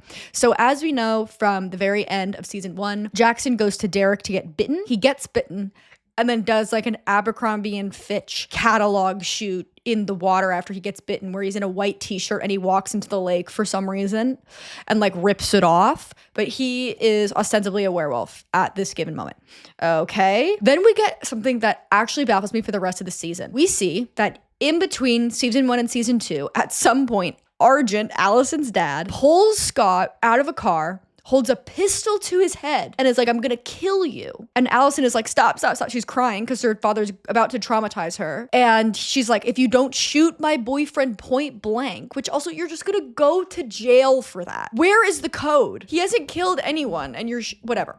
She's like, if you don't kill my boyfriend with a gun, execution style, I'll never see him again. So Scott and Allison, I know you care because I care so much about this relationship. I love these two. Scott and Allison are seeing each other in secret in the woods, but pretending not to be together. This brings up 7 million questions to me, because the code is still a pretty heavy part of season 2, in which Argent is like, I go by the code, and these other werewolf hunters don't go by the code. And it's like, I have not forgotten when you held a pistol to a 16-year-old boy's skull. What part of the code is that? Another thing to note, in season 2, we finally get a title sequence. It's very like 80s, which I like, kind of like a homage, I feel, to the original movie that Teen Wolf is based on. Very much also like, it knows what this show is for, and what this show is for teenage girls to watch it and like kind of thirst over 7,000 shirtless men. It looks like the Scream Queens title sequence. I know we don't want to talk about that, but it looks exactly like the Scream Queens title sequence. So Lydia, my girl, in the hospital with her bite. Stiles has been waiting outside, hasn't been let in, but wants to see her because remember, he's obsessed with her, even though he did truly almost assault her a season ago. I haven't forgot Stiles. Someone's got to be the keeper of all your fucking secrets. So he's waiting outside, and Lydia's dad's like, what's that guy doing there? And the nurses are like, he's been there the whole time. Whatever. He goes and gets a Reese's peanut butter cup from the vending machine. This season, they have some kind of Reese's peanut butter cup sponsorship. There is so much paid product placement for Reese's peanut butter cups. And I do, let's be clear. I love a Reese's peanut butter cup. It's just like, it really takes me out of it. Because he goes to a vending machine at a hospital. I feel like a vending machine at a hospital wouldn't have peanut butter in it because of peanut allergies. But even so, like, I kind of feel like if a friend of mine was like, I'm gonna go get a candy from the vending machine, and then came back with a peanut butter cup, I'd be like, okay, random. Is that wrong? It feels just like it's a wild choice. He gets a peanut butter cup. Lydia goes and takes a shower, and the water becomes like black ink, and then a bloodied kind of burned hand reaches up and grabs her. Basically, this season, post almost death werewolf bite moment, Lydia is not a werewolf, but is really in the trenches emotionally. She's constantly having trauma, flashbacks, and hallucinations relating to Peter because he attacked her. So this is what happens. She goes and has this horrible hallucination in the shower and disappears, and they can't find her at all. And they're like, well, we need to find her. She's a naked 16-year-old girl in the woods, and it's winter. Never mind the fact that Jackson just did a full Abercrombie and Fitch ad in a pool, in a lagoon, in a lock in the woods, but I guess it's winter, so she's gonna die. We have to find her. So Stiles grabs her hospital gown, brings it to Scott, and is like, you can track her like a dog, like a bloodhound, and the gang is looking for Lydia, okay? Next, we meet our first new character of this season, Isaac.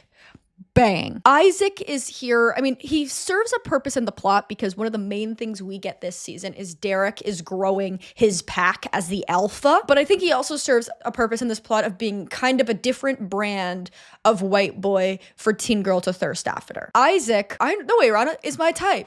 I love a little wisp of a man, just a whisper of a man. So I think that he was introduced for bisexual women. There's no other way to say it. That's who he's for. Isaac works at the graveyard his dad owns. You know, the town graveyard. And we see him digging a grave with like not a crane, but like a digger. You know what I mean? Like it's kind of got like a crane. Construction heads know. But you know what I mean? Like I'm like doing this. I'm on like the thing and I'm moving the little joystick, and then the crane's like, You know what I'm talking about. So Isaac is there, kind of almost gets attacked by something, and then gets saved by Derek. And then Derek turns Isaac into a wolf. So Isaac is a wolf now. He's part of the wolf pack. So that's one of the main bang right there. People are going to be like, I can't see it. It's a pack of wolves. Imagine it. If you don't imagine this, I'm going to use visual references, but if you don't imagine this along with me, then I don't know. This is just not going to work. I do this, but you have to kind of like imagine, because I know you're doing laundry right now. Like you're doing a chore, as you should. You're cooking dinner. That's what I would do. So don't worry too much about the visuals. Anyways, one of the main plot points of this season, Derek building his pack. Isaac is the first member of the pack. But Derek, like every other questionable adult with no boundaries within his relationships to teens in this town, knows that the best way to glean loyalty from teenagers is to pick out teenagers who are at risk. So he is going to teenagers that are kind of going through it and like, I'm going to turn you into a werewolf to fix your situation. And they're like, I'm 16, my frontal lobe hasn't fully developed. That sounds great. So Isaac's kind of thing that makes him vulnerable is the fact that his father up there, I made his picture little because I fucking hate this guy. That guy up there, he's really abusive. He beats the shit out of Isaac. So Isaac obviously feels helpless in that and wants to become a werewolf. And you know what? Good for him. The next day, we see the cops interviewing Isaac and his dad because there was a grave robbery the night before. Derek is also, of course, leering. There's nothing else that girl loves to do more than when the cops are there, he's behind them. And like, no one's like, maybe we should check. There's just like a guy hanging out in the background while we interview someone about this grave robbery. We should probably interview that guy. It's probably him. But somebody didn't steal like jewelry or anything. They just stole a dead body's liver. Awesome. Yes. But that's really it. He goes to school. We see Jackson on the first day of school wearing a crazy scarf. Truly a scarf that can only be described as the 2010 scarf. There is a homeless man who is looking for food in the trash. I looked this up, so I was like, surely this character has a name. No, it's homeless man. And Jackson gives him $1 and he's like, oh, thanks. And then Jackson goes, go find another parking lot to die in. Evil. This is an evil man. I don't like him, but he's just an entertaining, horrible character. I'm not skipping Jackson's scenes, even though he's a menace to society. Back at school, we have both teachers that I care about still there. We have lacrosse coach, who I love, and evil chemistry teacher. Feels like there should have been more of an investigation on the fact that he basically aided and abetted arson and then knew about it and knew kind of information about the woman who did the arsonry and didn't say anything. But no, he's back teaching chemistry. And he's going in on Styles because he's mad that Styles' dad interrogated him because he did help do arson. So that's kind of his thing this season right now. At lacrosse practice, the coach is like, we're all gonna go and do the search party for Lydia tonight because it's really cold tonight. And one time I was out when it was this cold and I froze off my testicle. I love you. That's my girl. So Jackson's body is fighting the bite. Instead of him just becoming a werewolf, his body is like, he gets a nosebleed that's just like black blood and stuff like that. And he has these kind of like horrific hallucinations and things like that. And Derek's like, I don't know why it's fighting the bite. Next, the Argents have a funeral for Kate. Because if you remember, Kate was absolutely murdered by Peter. I want to call him Paul because I guess the apostles, I guess Christianity? I don't know. So they have a big public funeral for Kate. The way that the police force kind of not like covered it up, but ended up landing on what happened last season is they basically said that Kate was a serial killer. She lit the Hale House fire and then was the one that was killing everyone else. Forget about the fact that we all saw it was a big animal. It was for sure Kate. So at this public funeral, there's a bunch of paparazzi there. And one of the paparazzi is Matt, my fucking enemy. I can't with this character. His thing is he likes to take photos, and I guess he's part-time work with the town paparazzi, and he's just a fucking loser. I hate him. He has a crush on Allison, unrequited, they never talk, and he just takes photos of her like she does not know. So his camera is seemingly just full of like photos of her like sharpening a pencil, eating soup, and he's just obsessed with her, but he doesn't say anything. He's just an incel. I do not fuck with this character. Then we meet Gerard. Right here. This guy. Gerard is Allison's grandfather she's never met. He's kind of like the head honcho werewolf hunter. He's in town because he's pissed that his daughter was murdered. Fair. And he's very like, there's no code anymore. He speaks like that because this actor is Canadian. And I went on a deep dive into this actor's lore because I'm Canadian. And he speaks so Canadian. Like, I don't think I sound really, really Canadian because we don't have, like, I live in a place very, very close to the border, so we don't really have an accent. And also people like don't have as many regional accents anymore because of like TV and stuff, right? So I was like, this guy sounds so Canadian. Like, he has to be from like Nova Scotia or somewhere where there's like quite a distinct accent. He's from North Bay, which doesn't mean anything to you. He sounds so fucking Canadian. That's 4 hours away from where I am. So his whole thing is like, he's pissed because his daughter was killed. But he says these like evil werewolf hunting things because his whole thing is he wants to kill all the werewolves now. But he says it's so Canadian where he's like, there's no code anymore. We gotta kill him. Wild. This actor also went to the National Theatre School, which is kind of like, I think, probably the equivalent of Canada's Juilliard. I just love this Canadian grandpa villain. It really makes this season quite a beautiful thing. So Scott goes looking for Lydia in the woods, trying to track her scent, and he sees homeless man, the character's name, and he's actually a werewolf, and he gets caught in one of the werewolf hunter's traps, and the werewolf hunters kind of descend upon him.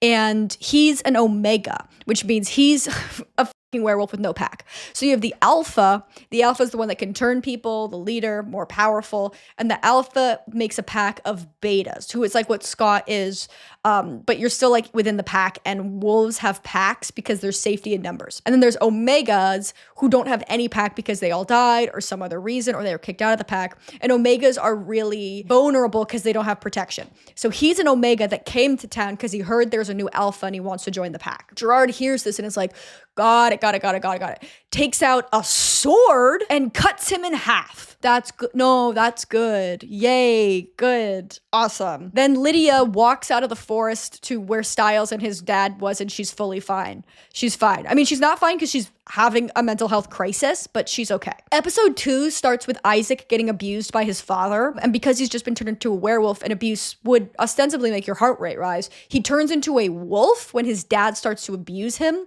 and then starts chasing his father. Jackson lives across the street from Isaac and his dad, sees Isaac run away, and Isaac's dad follow him, and it's like taking out the trash, and it's like, whatever, because he's fully evil. He's morally bankrupt. And then Isaac like runs down an alley. Isaac's dad stops the car, gets out of the car, and is like, where the fuck are you? I'm a piece of shit. And then a beast comes out of nowhere, murders Isaac's dad. They obviously think that it's Isaac because Isaac is a werewolf. And the next day at school, like, Isaac does get arrested for the murder of his father, but not before. Like, he goes to school, they're in the locker room. Scott's like, I can smell another werewolf here. And I can also smell that it has the instincts to kill, which, like, I feel like you're making that up, Scott, but go on. I'm happy for you, I guess. And then they arrest Isaac for the murder of his father. Rest in peace, bitch. You will not be missed. It's the full moon tonight, and Styles is like, I've got a plan for you on the full moon so you don't kill anyone, because the last time you got out of your handcuff.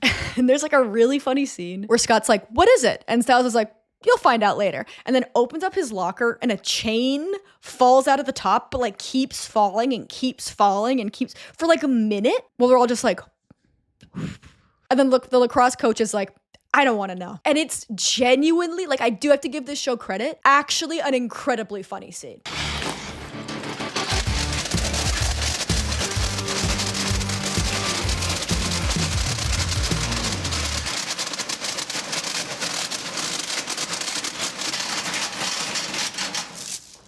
It is so funny. So the Teen Wolf team, I know you're watching. This scene is funny. Dylan O'Brien plays it beautifully. All you need to know about that is that the full moon is tonight. Also, the Argents kidnap and torture the principal of the school, getting him to quit his job. Yeah. So that Gerard becomes the principal of the school now. And Jackson is like, it's my first full moon as a werewolf. So he gets a camera from Matt to tape his transformation. So Matt drops the camera off at his house, and Matt's like, this is for a sex tape, right? And Jackson's like, no, and then gives the most intense answer. It's literally just him being like, we're making history tonight. So he films himself trying to transform. Okay? Allison goes home and sees, because she knows her family are werewolf hunters now, sees that the werewolf hunters are going to send a hunter dressed as a cop to the police station to kill Isaac. She tells Scott and Derek, and they are like, okay, well, we got to go to the police station to save Isaac then. And then to stop the spy cop, Allison shoots him in the leg with a bow and arrow for a bit. They get there. They save Isaac. Stiles is there too. Derek stops Isaac from biting Stiles. It's all good. Then Allison and Scott are looking for like kind of just like, I don't know, clues, information, romantic hookup spot. They go to Isaac's house and they see the freezer. It's like a cooler, like not a walk-in freezer, but like a huge kind of cooler, the size of a coffin, but it's like a big cooler. And Isaac's dad used to lock him in there. And because it's the full moon and he doesn't want to kill Allison, they put him in the cooler and lock it. But then the monster beast that killed Isaac's dad is in the house. So Scott has to get out of the cooler to save Allison, and he does that because Allison's his anchor. So basically now whenever he's around Allison, he knows he can basically control himself. But they see the monster. It's this fucker. It's a giant lizard man. And they're like, that's not a werewolf. What the hell is that? And this is the second big plot point of this season. We're going to refer to it as the Kanima because that's the name that it gets given.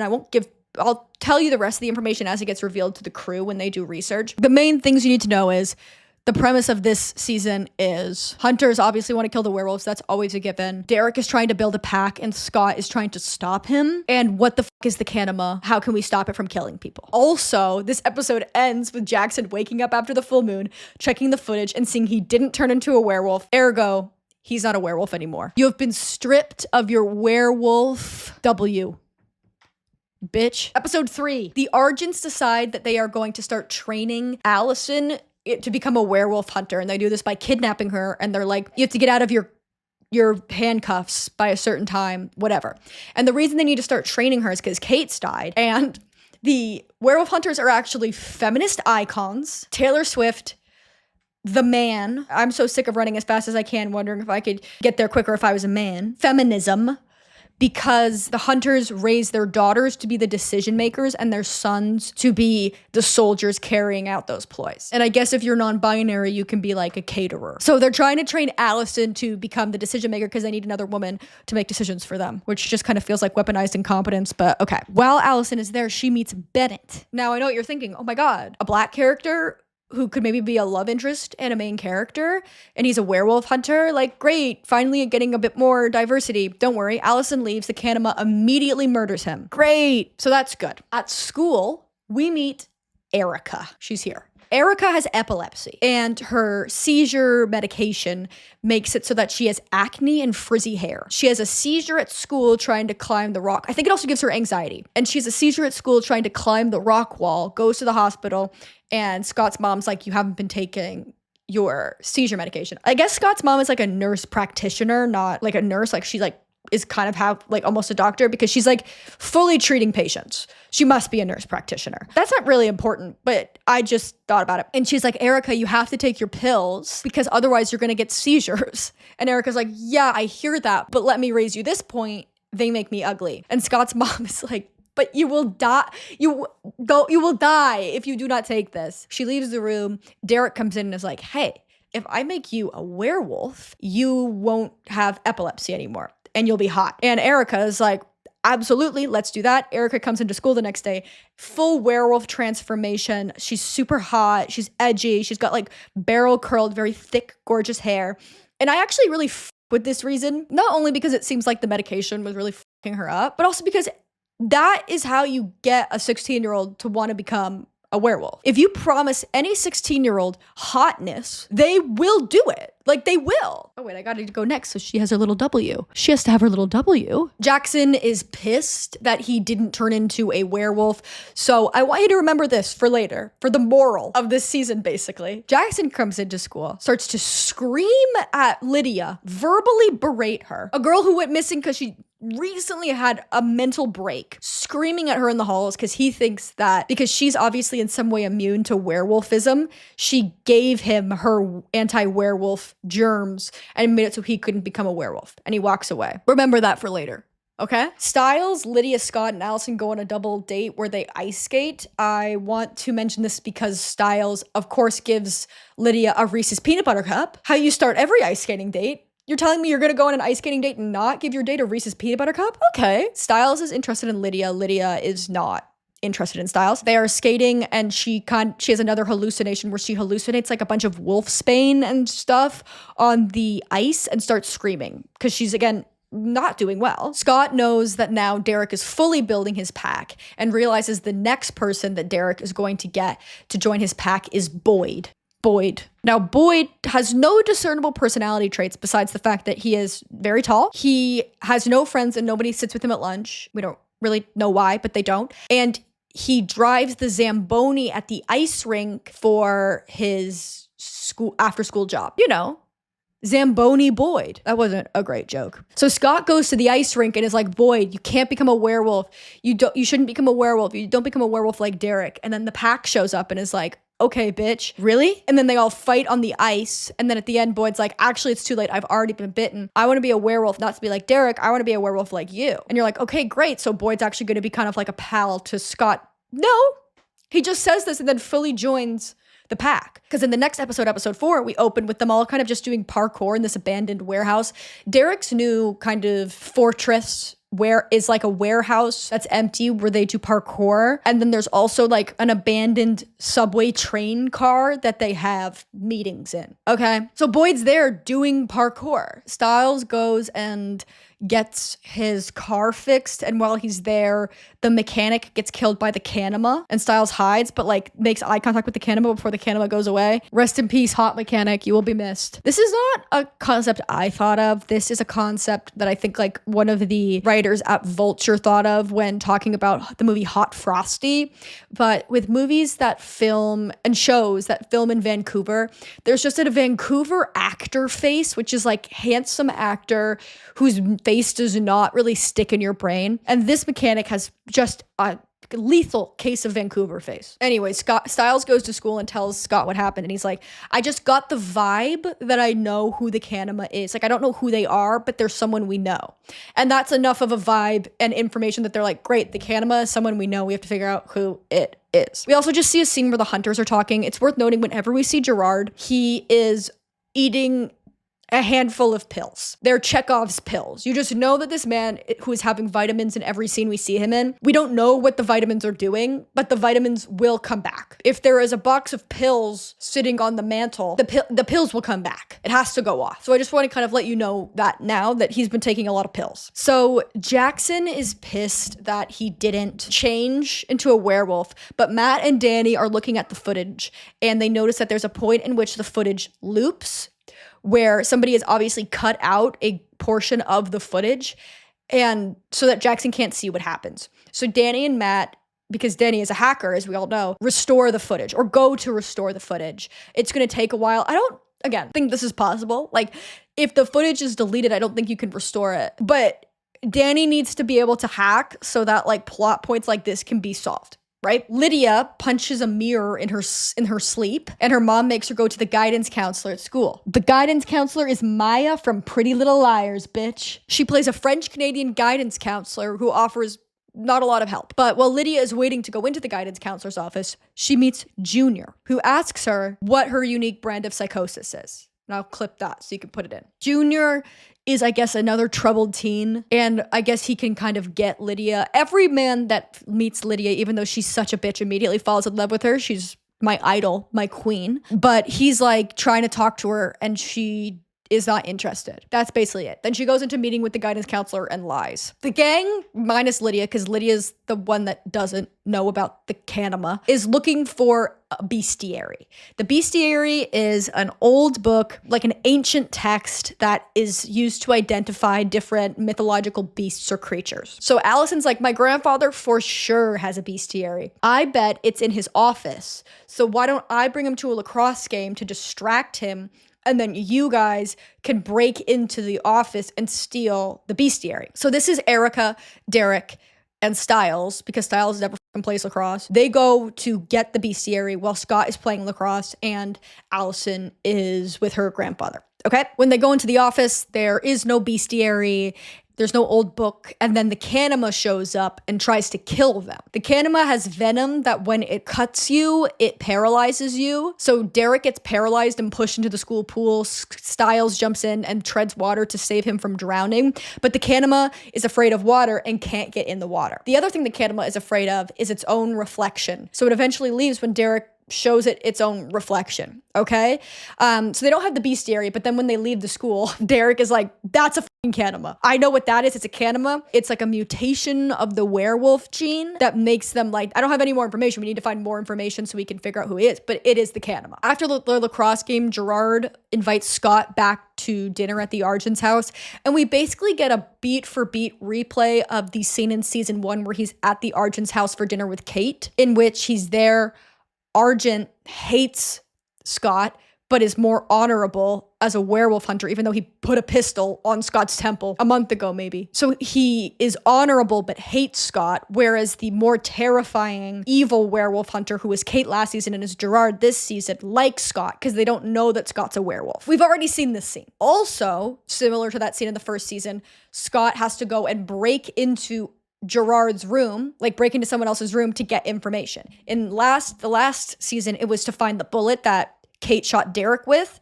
Now he's trying to find the bestiary. So him and Allison go into Gerard's room where they see a safe and they're like, that's for sure where the bestiary is. Did Gerard bring the safe? Was the safe already there? Or did he move into the guest room at the Argent's house and then buy a safe and assemble it to put the bestiary in? That's my question. So I know you're thinking, no, the safe, they've got to get the combination. Scott just listens to the lock for like 13 seconds and then breaks it. This is a skill that has never been established and isn't used that often, but I guess he can break locks. They open the safe. There's an old book in there, but it's just recipes. Then Allison realizes that the bestiary is a PDF on her grandfather's laptop. So they just download the PDF.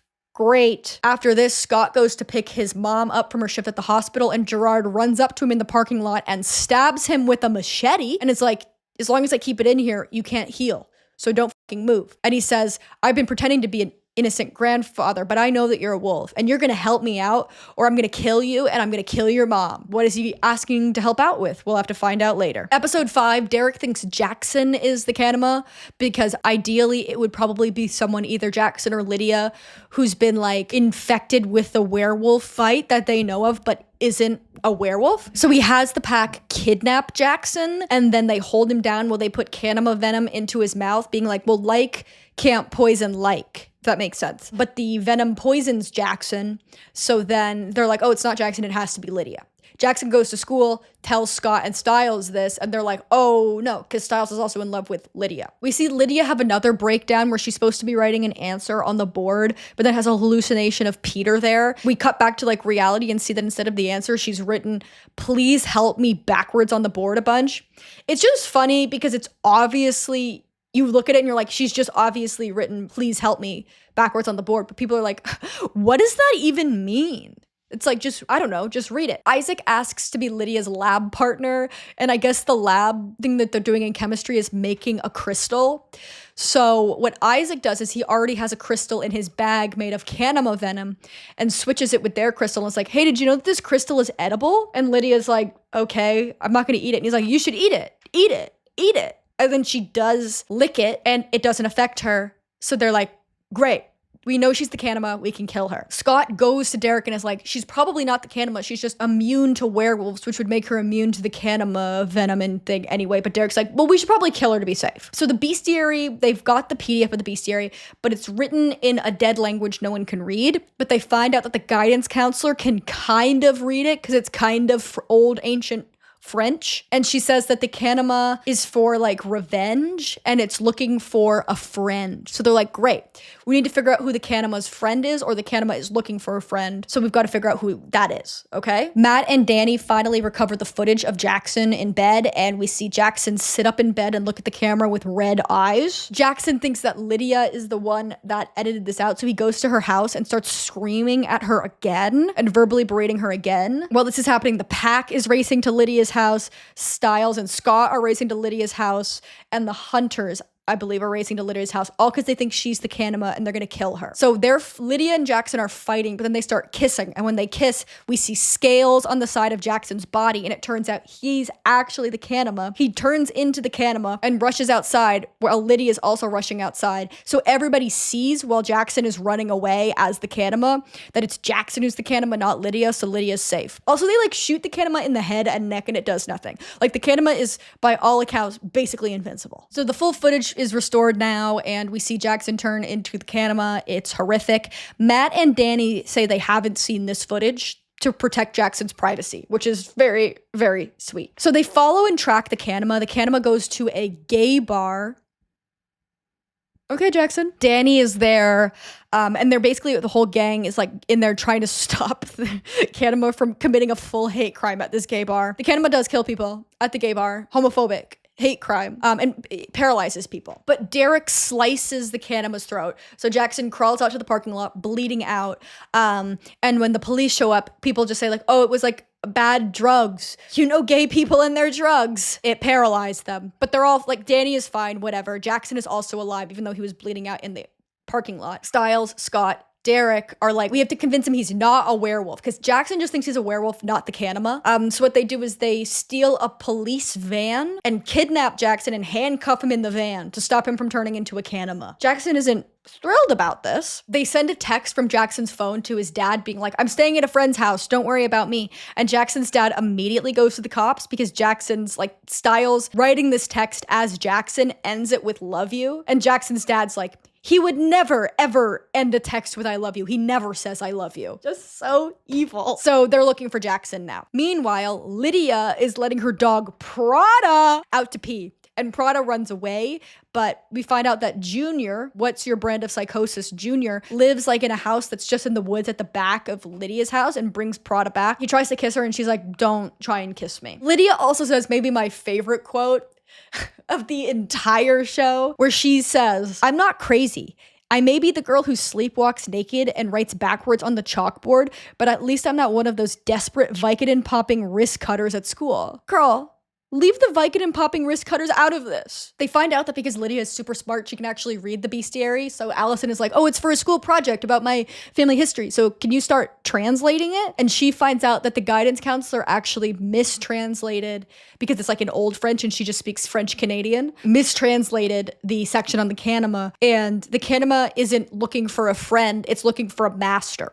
So there's actually someone who's controlling Jackson, and they have to figure out who's controlling Jackson. Episode 7, we see a couple arguing in their trailer in a trailer park. And Teen Wolf is like Criminal Minds, CSI, Law and Order, where if the episode starts with two characters you've never seen before, they're about to get heavily murdered. So the Kanema breaks into the trailer, kills the husband or boyfriend, sees that the girlfriend is pregnant, and leaves. Okay, Kanema. Interesting. Jackson escapes from being restrained in the police van, goes to the police and takes out a restraining order against Stiles and Scott, which like is fair. And Stiles gets in trouble because he stole police property. Jackson is evil to his core, but like I too would not be thrilled if random people from my lacrosse team kidnapped me. Allison is continuing to get Lydia to translate parts of the bestiary on her iPad. Sorry, AT&T Pantech. I don't know why I called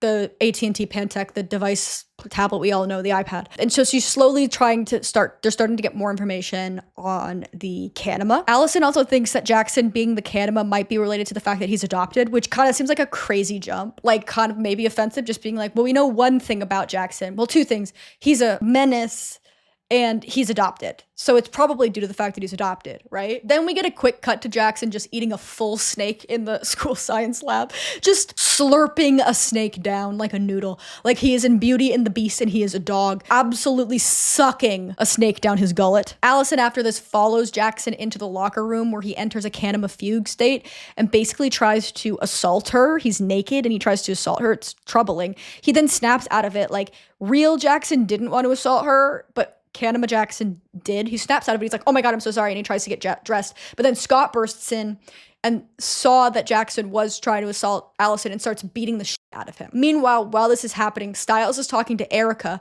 trying to get information about where Jackson's parents birth parents are. I don't know why. And Erica's like, oh, well, they're dead. They died in a car accident. They're in the ground. Why are you asking about Jackson?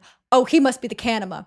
And then Stiles is like, please don't tell Derek that Jackson is the Kanema. I guess Derek doesn't know that Jackson's the Kanema because they do have this conversation. Because if Derek knows that Jackson is the Kanema, he will kill Jackson, whereas Scott and Stiles and them all just want to capture him to try and save him. And Erica's like, you know, I used to have a crush on you, but you never noticed me when I had epilepsy because I had frizzy hair and acne. But now you keep looking at my boobs. Then Jackson and Scott like burst through the locker room door into the hallway where Erica and Stiles are.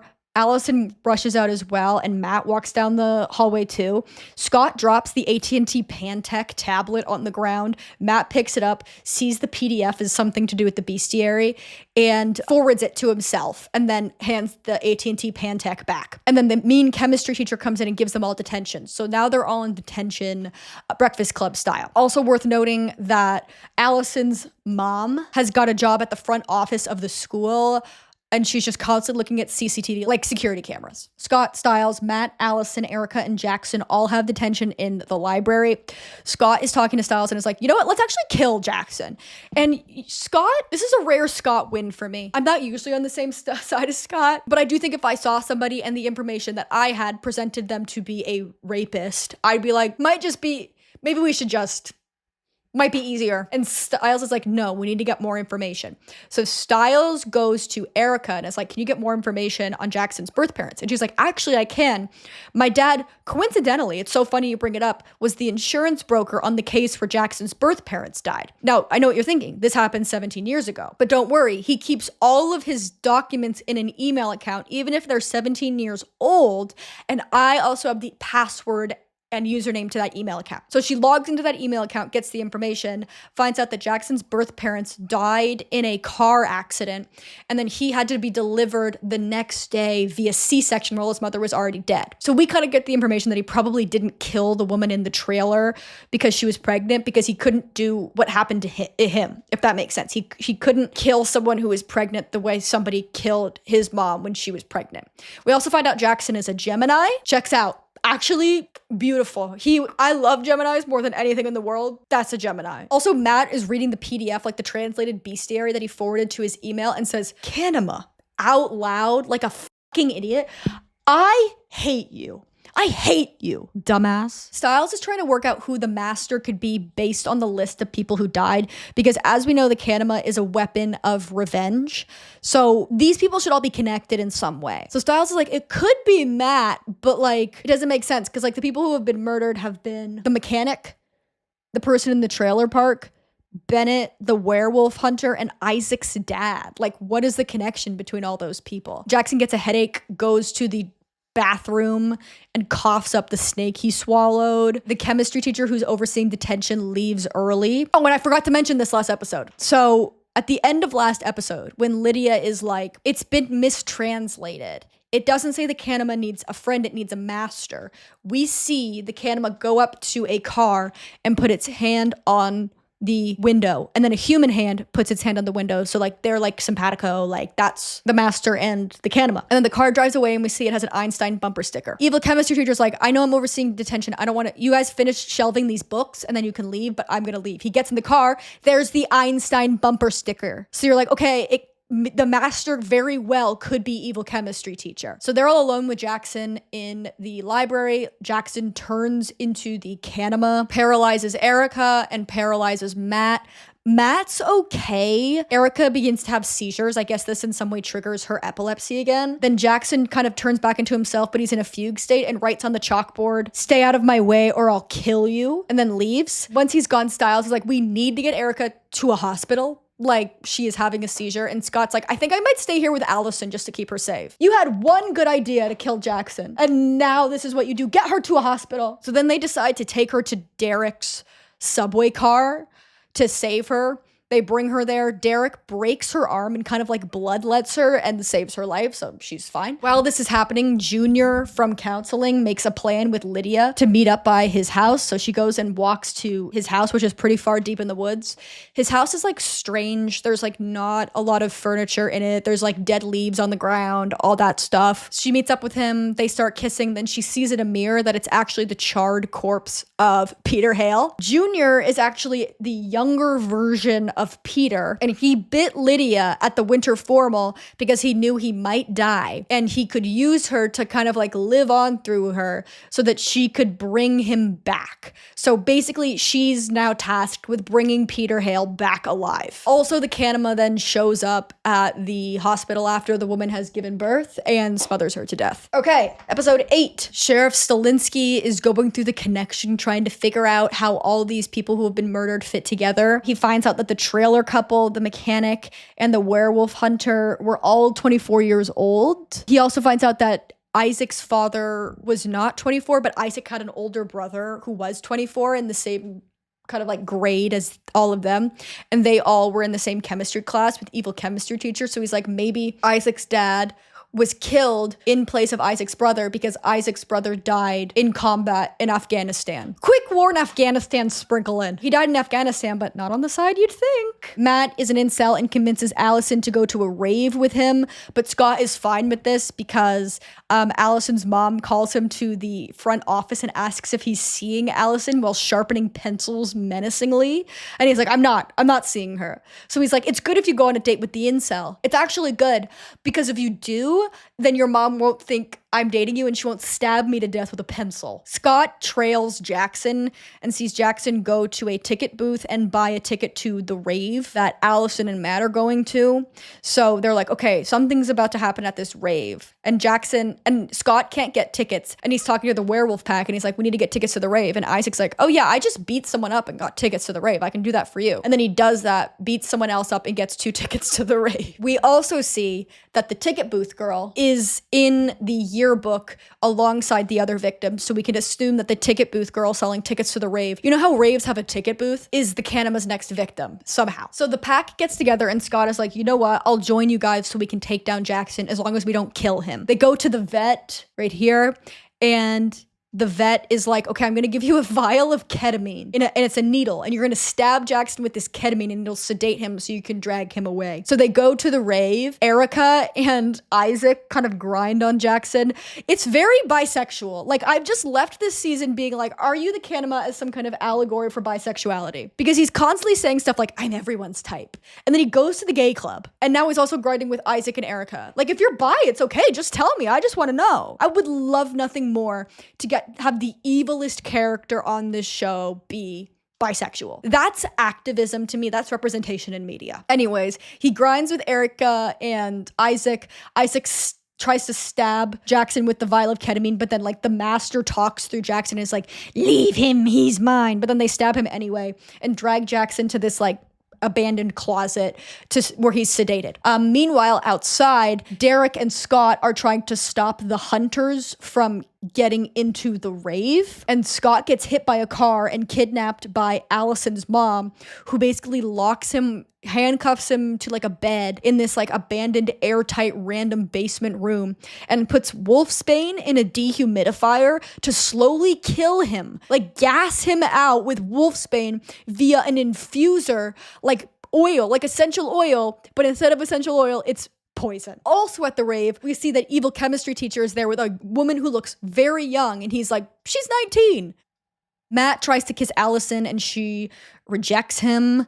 They're trying to figure out what the hell is going on with Jackson, and because he's sedated, they can talk to the master in Jackson's like fugue state, and Jackson confirms that the reason they're killing people is because they killed me. So either they killed Jackson or in some way killed the master. So it is some kind of long revenge plot. Scott howls to alert Derek to his location. Derek comes running, fights off Allison's mom and bites her, and then saves Scott. And then Jackson, as the Kanema, breaks out of his fugue state, gets away, and kills the ticket girl. That's the rave. Oh, and also, she should have a W, right? Yeah. Because now Allison's mom has been bitten by a werewolf. Yikes. Episode 9, PETA. By the way, Josh Hutcherson is in this. Peter tells Lydia that he has a plan that he needs her to enact tonight because it's the March full moon, which is about rebirth, because like spring, I guess. And she's like, but it's also my birthday. And he's like, well, then no one will get hurt at your party as long as you do what I say. And it's like, girl, cancel the party. But anyways, that's what's happening. Allison comes over and talks to Lydia and drops the piece of lore that even though it's Lydia's birthday party tonight, she's sent out no invitations. But she's like, I'm popular. People just know it's the biggest event of the year, so like they'll come. But Lydia is not popular anymore because of mental illness and the stigma, the dangerous stigma around mental illness. Allison's like, I feel like people aren't going to come tonight, but we've got to show up. So she's like, Styles, Scott, we're going to show up tonight in hopes that everything is fine. Meanwhile, Gerard and Argent are talking because they're like, well, my wife has been bit by a werewolf and she's going to die. Like, is there any way to cure it? And Argent's like, no, she's already a walking corpse. You have to kill your wife. And then his wife is like, I need to kill myself. So that's what's going on while Allison's getting ready for her best friend's birthday party, by the way. Allison also drives Matt home from the rave. And Matt, again, is just so creepy. And he leaves his camera in her car and she's like, oh, I've got to go give it back to him. And then she looks through the pictures and just sees like 5,000 different photos of herself, even ones where she looks like she's alone in her room. And she's thoroughly creeped out by this. Styles is in his investigating mode and notices while he's looking through the yearbook that the ticket booth girl, while she was 24, like all the other members, she was not in the chemistry class with the chemistry teacher. But as he continues to look through the yearbook, he sees that all of the murdered people were on the swim team and the coach of the swim team was Isaac's dad. So this is related to the swim team in some way. At Lydia's birthday party, no one shows up besides Styles, Scott, and Allison. So they're like, okay, we have to call people because this girl is in the trenches. So Scott calls the lacrosse team to come. Styles calls some friends he made and then calls all of the queer people from the gay club, including a bunch of drag queens, which is awesome. Also feels like you might be a little gay. There is a scene after they're at the gay club and like the sheriff shows up. This is when like Kanema's at the gay club and Sheriff Selinsky's like, why are you here? You're not gay. And Styles is like, I could be gay. And the sheriff's like, not dressed like that. I don't think it's queer baiting or anything, but it is like a lot of these characters like say stuff where I'm like, so you might be gay. So you're gay, a little gay. Everyone's a little gay. Like you're a little gay. I'm just thirsty for every single show to have like 9 characters who are a member of the LGBTQ community, and that's activism. And then Allison calls Jackson to show up to the party too. So the party is bumping and Lydia is serving everyone punch with wolfsbane in it. So this is obviously toxic to werewolves, but wolfsbane is also toxic to humans. So everyone is just having horrific hallucinations. Allison has a hallucination where she sees herself in like an A black hood shoot her with a bow and arrow. Styles has a horrific hallucination where it's his dad after his mom's funeral blaming Styles for being like too hard to handle and unfocused, and he blames Styles for his mother's death, and it's really sad. Like everyone at this party is just tripping, and then to sober Styles up, a random girl plunges his head into the pool, the backyard pool, and she goes, how do you feel? And he goes, like I might have to revisit my policy on hitting a girl. And then she goes, he's sober. Like there are just like some funny moments, like jokes in the show that I enjoy. Allison also confronts Matt about stalking her, and this is word for word what he says. Stalking. So I'm a stalker now. Is that it? You think my bedroom is wallpapered with your photos? You think I'm the kind of guy that's going to say something like, well, if I can't have her, no one can. Well, you know what? Get over yourself, because there's another pretty girl walking through the room every 5 minutes, and bro, you've taken 1 million photos of her. You are my enemy. I hate him. Meanwhile, at the Argent's house, Allison's mom kills herself with a giant knife. Like, what is happening in this show? So she's dead via knife. Argent like brings her pills to take and she's like, no, I'm committing suicide with a knife. Cool. When Allison finds out about this, she doesn't take it well, but that's fair. When she finds out from her mom that the reason she killed herself is because she got bit by a werewolf, Allison kind of has a brain break and aligns herself with her grandfather Gerard in killing Derek. Like she before was very much like, we're only going to kill werewolves who kill people. I'm a part of the code, all that stuff.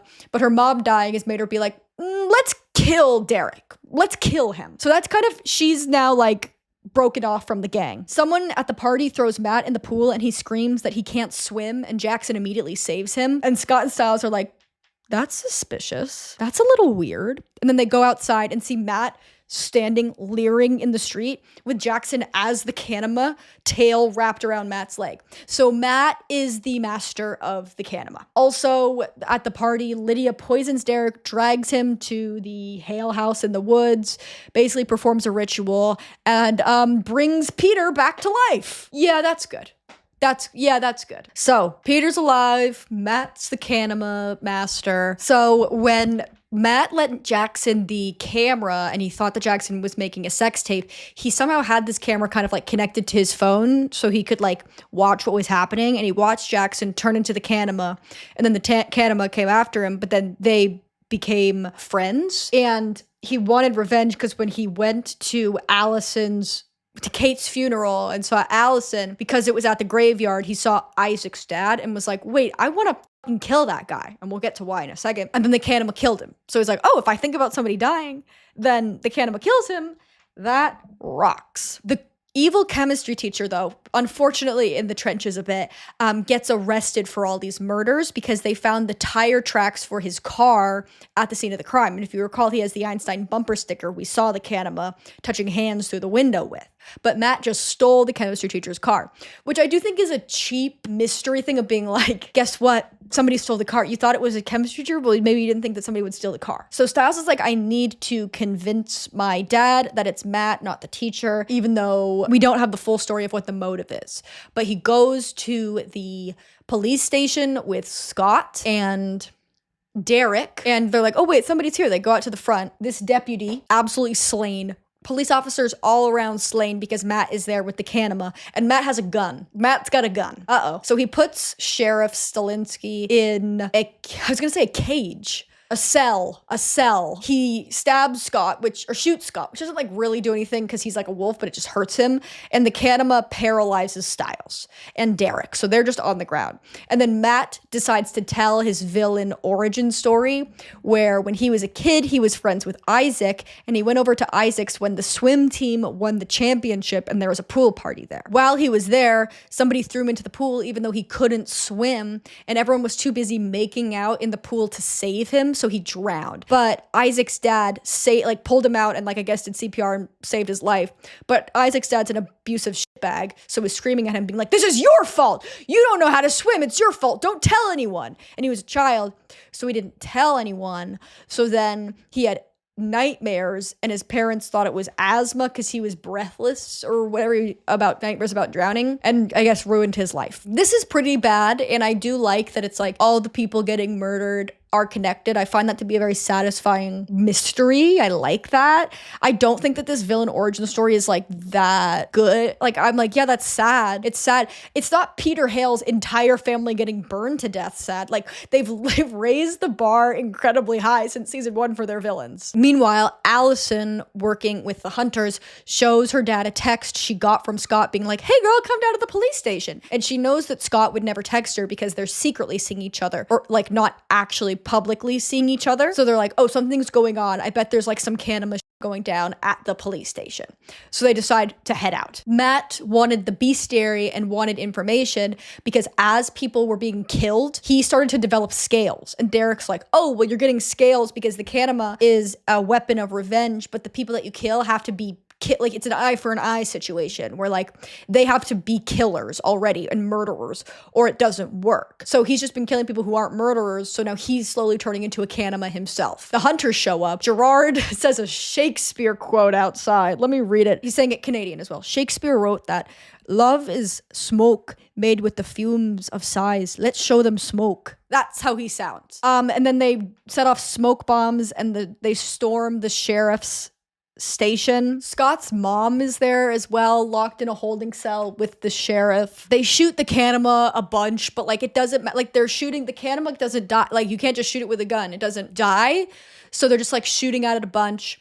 Scott walks up to Gerard and Gerard drops his pills and Scott picks up the pills, hands it to them, and it's like, I've done everything you've wanted. You're like, what? This is the favor they were talking about when he stabbed you in the parking lot. But like, what have you done? I want to know. And Gerard's like, just leave Matt and the Kanema to me. Like, get your mom out of here. Get the sheriff sheriff out of here. We'll handle this. Matt says to Allison, you should have given me a chance. You know how I said I'm not the kind of guy who would say something like, if I can't have her, no one can? It's not totally true because Allison, if I can't have you, no one can. But then don't worry, Gerard hits Matt with his car and drowns him in a river, and then he becomes the Canima's master. So good. That's awesome. That's actually really good. So Matt's been drowned in a river. Honestly, don't miss him at all. Gerard, you did what you had to do. You were justified. Episode 11. So Stiles kind of fills us in on everything that's been happening by telling Maya from Pretty Little Liars, aka the guidance counselor, what's been happening. Kind of like and that's what you missed on Teen Wolf. The police find Matt's body and charge him with the murders. They also find that he's been photoshopping images of him and Allison kissing. Stiles' dad had lost his job as the sheriff because Stiles stole the police car and got a restraining order against him. But because Stiles' dad was the one that found Matt, he gets reinstated as like sheriff police chief. Scott and Allison are no longer talking because she wants to murder Derek. It's also the championship in lacrosse match tonight.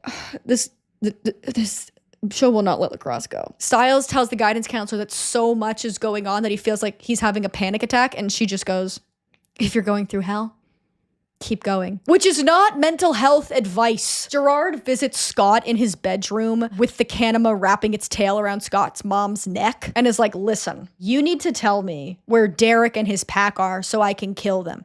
And if not, I'm gonna kill your mom. Like, not now, but soon. But Scott doesn't give up Derek's parkour warehouse / subway car abandoned hideaway. Also, Scott's mom now knows that Scott is a werewolf and handling it pretty okay. Like, she was shielded from it entirely, then is at the sheriff's department, sees a Canima, sees her son turn into a werewolf to fight off a Canima. And then the next day they go home, the Canima shows up and chokes her, and she's like, well, I guess I have to readily accept all this information. Like, take in mind that Lydia in season 1 simply saw a wolf and mentally couldn't handle that fact to the point in which she had to be sedated. Scott's mom is like, fucking fine, I guess. Erica and Boyd are going to leave Beacon Hills because shit is going down, which actually makes a lot of sense. And Isaac thinks he might go with them, but he doesn't know. He shows up to Scott's job at the vet. That's right. Scott still has his job at the vet. He hasn't worked there in months, but he's there now. Isaac shows up and is like, should I leave or should I not? And Scott's like, I don't know, man. Do whatever you want. Why are you asking me? And Isaac's like, you just seem to always make the right choice. And then I guess Isaac has a special wolf power that allows him to take pain away from others. So he takes a dog's pain away while it's dying. It's actually kind of sweet. They're setting up Isaac, I think, to kind of be like a good wolf that helps them now. And I like it. I think the actor is good. So Isaac's like, okay, I'm gonna go then. Peter, who's alive, as we remember, wants to help Derek be a better alpha. And Derek's like, I don't want to listen to you. I killed you. I don't want you to be alive, and keeps beating him up. And Peter says, well, I can tell you how to kill the Canima. The way you kill a Canima and keep the person inside of it alive is you have to appeal to their heart. And then you can kill the Canima while keeping the person alive, I guess. Seems like flimsy fucking logic and lore, but at this point they've got nothing else to go on. And he says that Jackson, you can get to Jackson through Lydia because they were the only ones with a true bond, which, like, I don't agree with, because, like, every other scene is just Jackson screaming at Lydia in a public place. But, like, okay. The hunters kidnap Boyd and Erica and keep them in their torture room where they're being electrocuted. Stiles gets to play in the lacrosse game and his dad sees him, and it's really sweet. The relationship between Stiles and his dad is like a really nice heart. Like, it's got a real heart. It's really sweet. He's so happy. Stiles starts to like actually score goals, and Lydia and Stiles' dad are like so cheering him. It's really sweet. Isaac shows up and decides he wasn't going to run away with them. He wants to help them fight Gerard and fight the Canima. Gerard is there and does, again, my favorite convention on the show, where Scott's like on the sidelines and then Gerard's like, hey, because he's Canadian. Hello, bonjour. I don't know if actually I can say this Canadian, but he's like, if you do not tell me where Derek is by the end of the game, Jackson is gonna kill someone. Cool. Jackson paralyzes Isaac, and Isaac drags himself to the locker room where Gerard tries to cut him in half with a sword. Scott stops this from happening, but while this is happening, the game basically ends. So Scott runs out and is like, who's Jackson gonna kill? Jackson's gonna kill someone at the championship lacrosse game. We all care so much about lacrosse. And then Jackson kills himself. He's claws himself and kills himself. May you rest. King, you will be missed. Okay, this is episode 12. This is the final episode. They load Jackson into an ambulance in a body bag, and Gerard kidnaps Stiles and throws him in the torture room with Erica and Boyd. Gerard, old man, beats the up out of Stiles and then lets him go as like a warning, I think. Gerard is kind of deeply twisted. They're trying to figure out where Stiles is though, so Isaac and Scott get Stiles' clothes from his locker room to track him like a bloodhound. And Derek and Peter show up and are like, okay, we know how to stop the Kanema and save Jackson. And they're like, Jackson literally just clawed his insides out on the field, so you're a little late. And then Peter's like, you guys should think about though, why would Gerard want Jackson to kill himself? And it's like, you're speaking in riddles, just say what you need to say. But he's like, you need to figure that out. Scott's mom calls Scott and is like, hey, you should come to the hospital because Jackson's corpse is slowly kind of covering itself in a jelly cocoon. So Isaac and Scott go to the hospital and go to the morgue and they're like, yup, it's covering itself in a jelly cocoon. And then Jackson kind of like twitches and basically Jackson is alive. And he had to die because he was a beta Kanema, and to become an alpha Kanema, he had to kill himself and then cocoon and whatever. I don't even really understand the difference. I think an alpha Kanema is just stronger. Lydia goes to Stiles' house distraught. Again, girl is mentally fighting for her life right now. She is in the midst of a mental health crisis because she was possessed by dead Peter, and now her ex-boyfriend killed himself on the field in front of everybody, and she's distraught because she's like, I have Jackson's house key and now I can't even give it back to him because he's dead.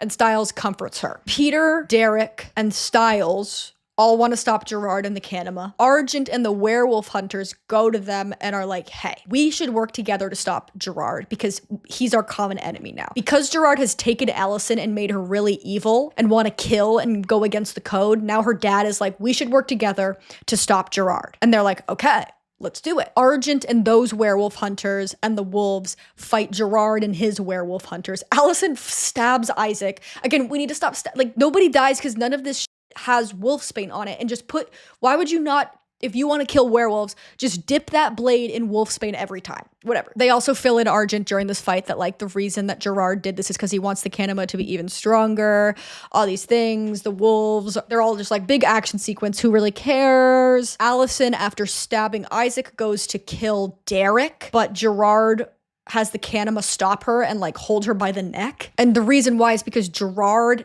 has cancer. Remember Chekhov's pills? The pills that you're like, he's obviously taking 9 million vitamins a day. What the are they for? This is how Scott and Gerard have been working together. When he's like, you need to do me a favor at the police station. Scott's like, I've been doing everything you've asked. Gerard has said he'll keep Allison safe if Scott brings Derek to Gerard because Gerard has cancer, and the only cure for cancer, which like I would argue it's not the only cure. Like chemotherapy, radiation, surgery, like they're not all effective all the time, but like the only cure for cancer is a werewolf bite from an alpha. So he wants to get a bite from Derek so that he can cure his cancer. Okay, sure, yeah. Yeah, okay. Also worth noting, if that's true, we need to talk to some doctors. I know that it would be hard to talk to doctors and be like, I'm a werewolf. It's kind of uncomfortable. It's hard for you to kind of wrap your head around. But if your bite cures cancer, we need to get this in a lab. Like Derek is the cure to cancer and he's not doing, let's get in a lab. So anyways, Scott's like, I've been working with Gerard, and he drags kind of a wounded Derek towards Gerard and then has Derek bite Gerard. But then Gerard starts to bleed black blood, which we know on the show is bad.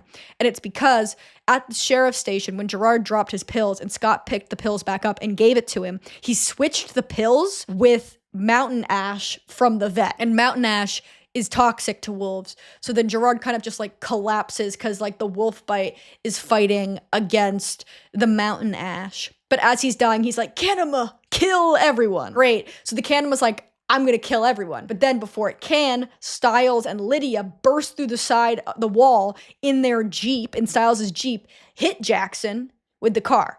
stunning him. Then Jackson gets back up to kill them, sees Lydia, and as we recall what Peter said, the only way to Jackson's heart is Lydia because he's the only person he has a bond with, even though he spends most of his waking hours verbally berating her. He sees her and is momentarily like changed and isn't in a Canema fugue state. While that's happening, Peter and Derek stab Jackson from the front and back to kill the Canema. I guess the way you kill a Canema is you stab them from the front and back, getting rid of him being a Canema. Oh yeah, Jackson's alive, and making him an actual werewolf. He then hugs Lydia and asks her if she ever loved him, and she's like, yeah, for sure. And it's a beautiful moment, even though that relationship is questionable to me. Now you would think this narrative climax is where the season ends. No, we have to have 2 random scenes. So Scott and Allison break up. Who cares? For real, this time they're not seeing each other in secret. Erica and Boyd escape the torture den where they were being electrocuted by the werewolf hunters, but then they run into another wolf pack. So that might be what happens in season 3. The vet and Maya from Pretty Little Liars are talking and walking together, and Maya's like, maybe I'm gonna come out of retirement soon. So we don't know what the is going on there, but something is going on with Maya from Pretty Little Liars. And then finally, Isaac, Peter, and Derek go back to the Hale house, and there's like a symbol drawn on the door that looks like a swastika. It's not a swastika, but it looks like a swastika. And then Derek, they say that it means when there's a new alpha, other alphas are coming to fight him. So that's Teen Wolf seasons 1 and 2. I really enjoyed it. I'm excited for the next video though, because when you look online, people say that the season 3, which is like season 3 part 1 and 2, so it's like 2 seasons. It's the length of like 1 season. So season 3 part 1 and 2, I think is like collectively like 40 episodes. They say season 3 is really, really good. So I'm really excited to watch that. Yeah, that's everything. Thank you so much for watching. I hope you enjoyed this, and I'll see you soon with another video.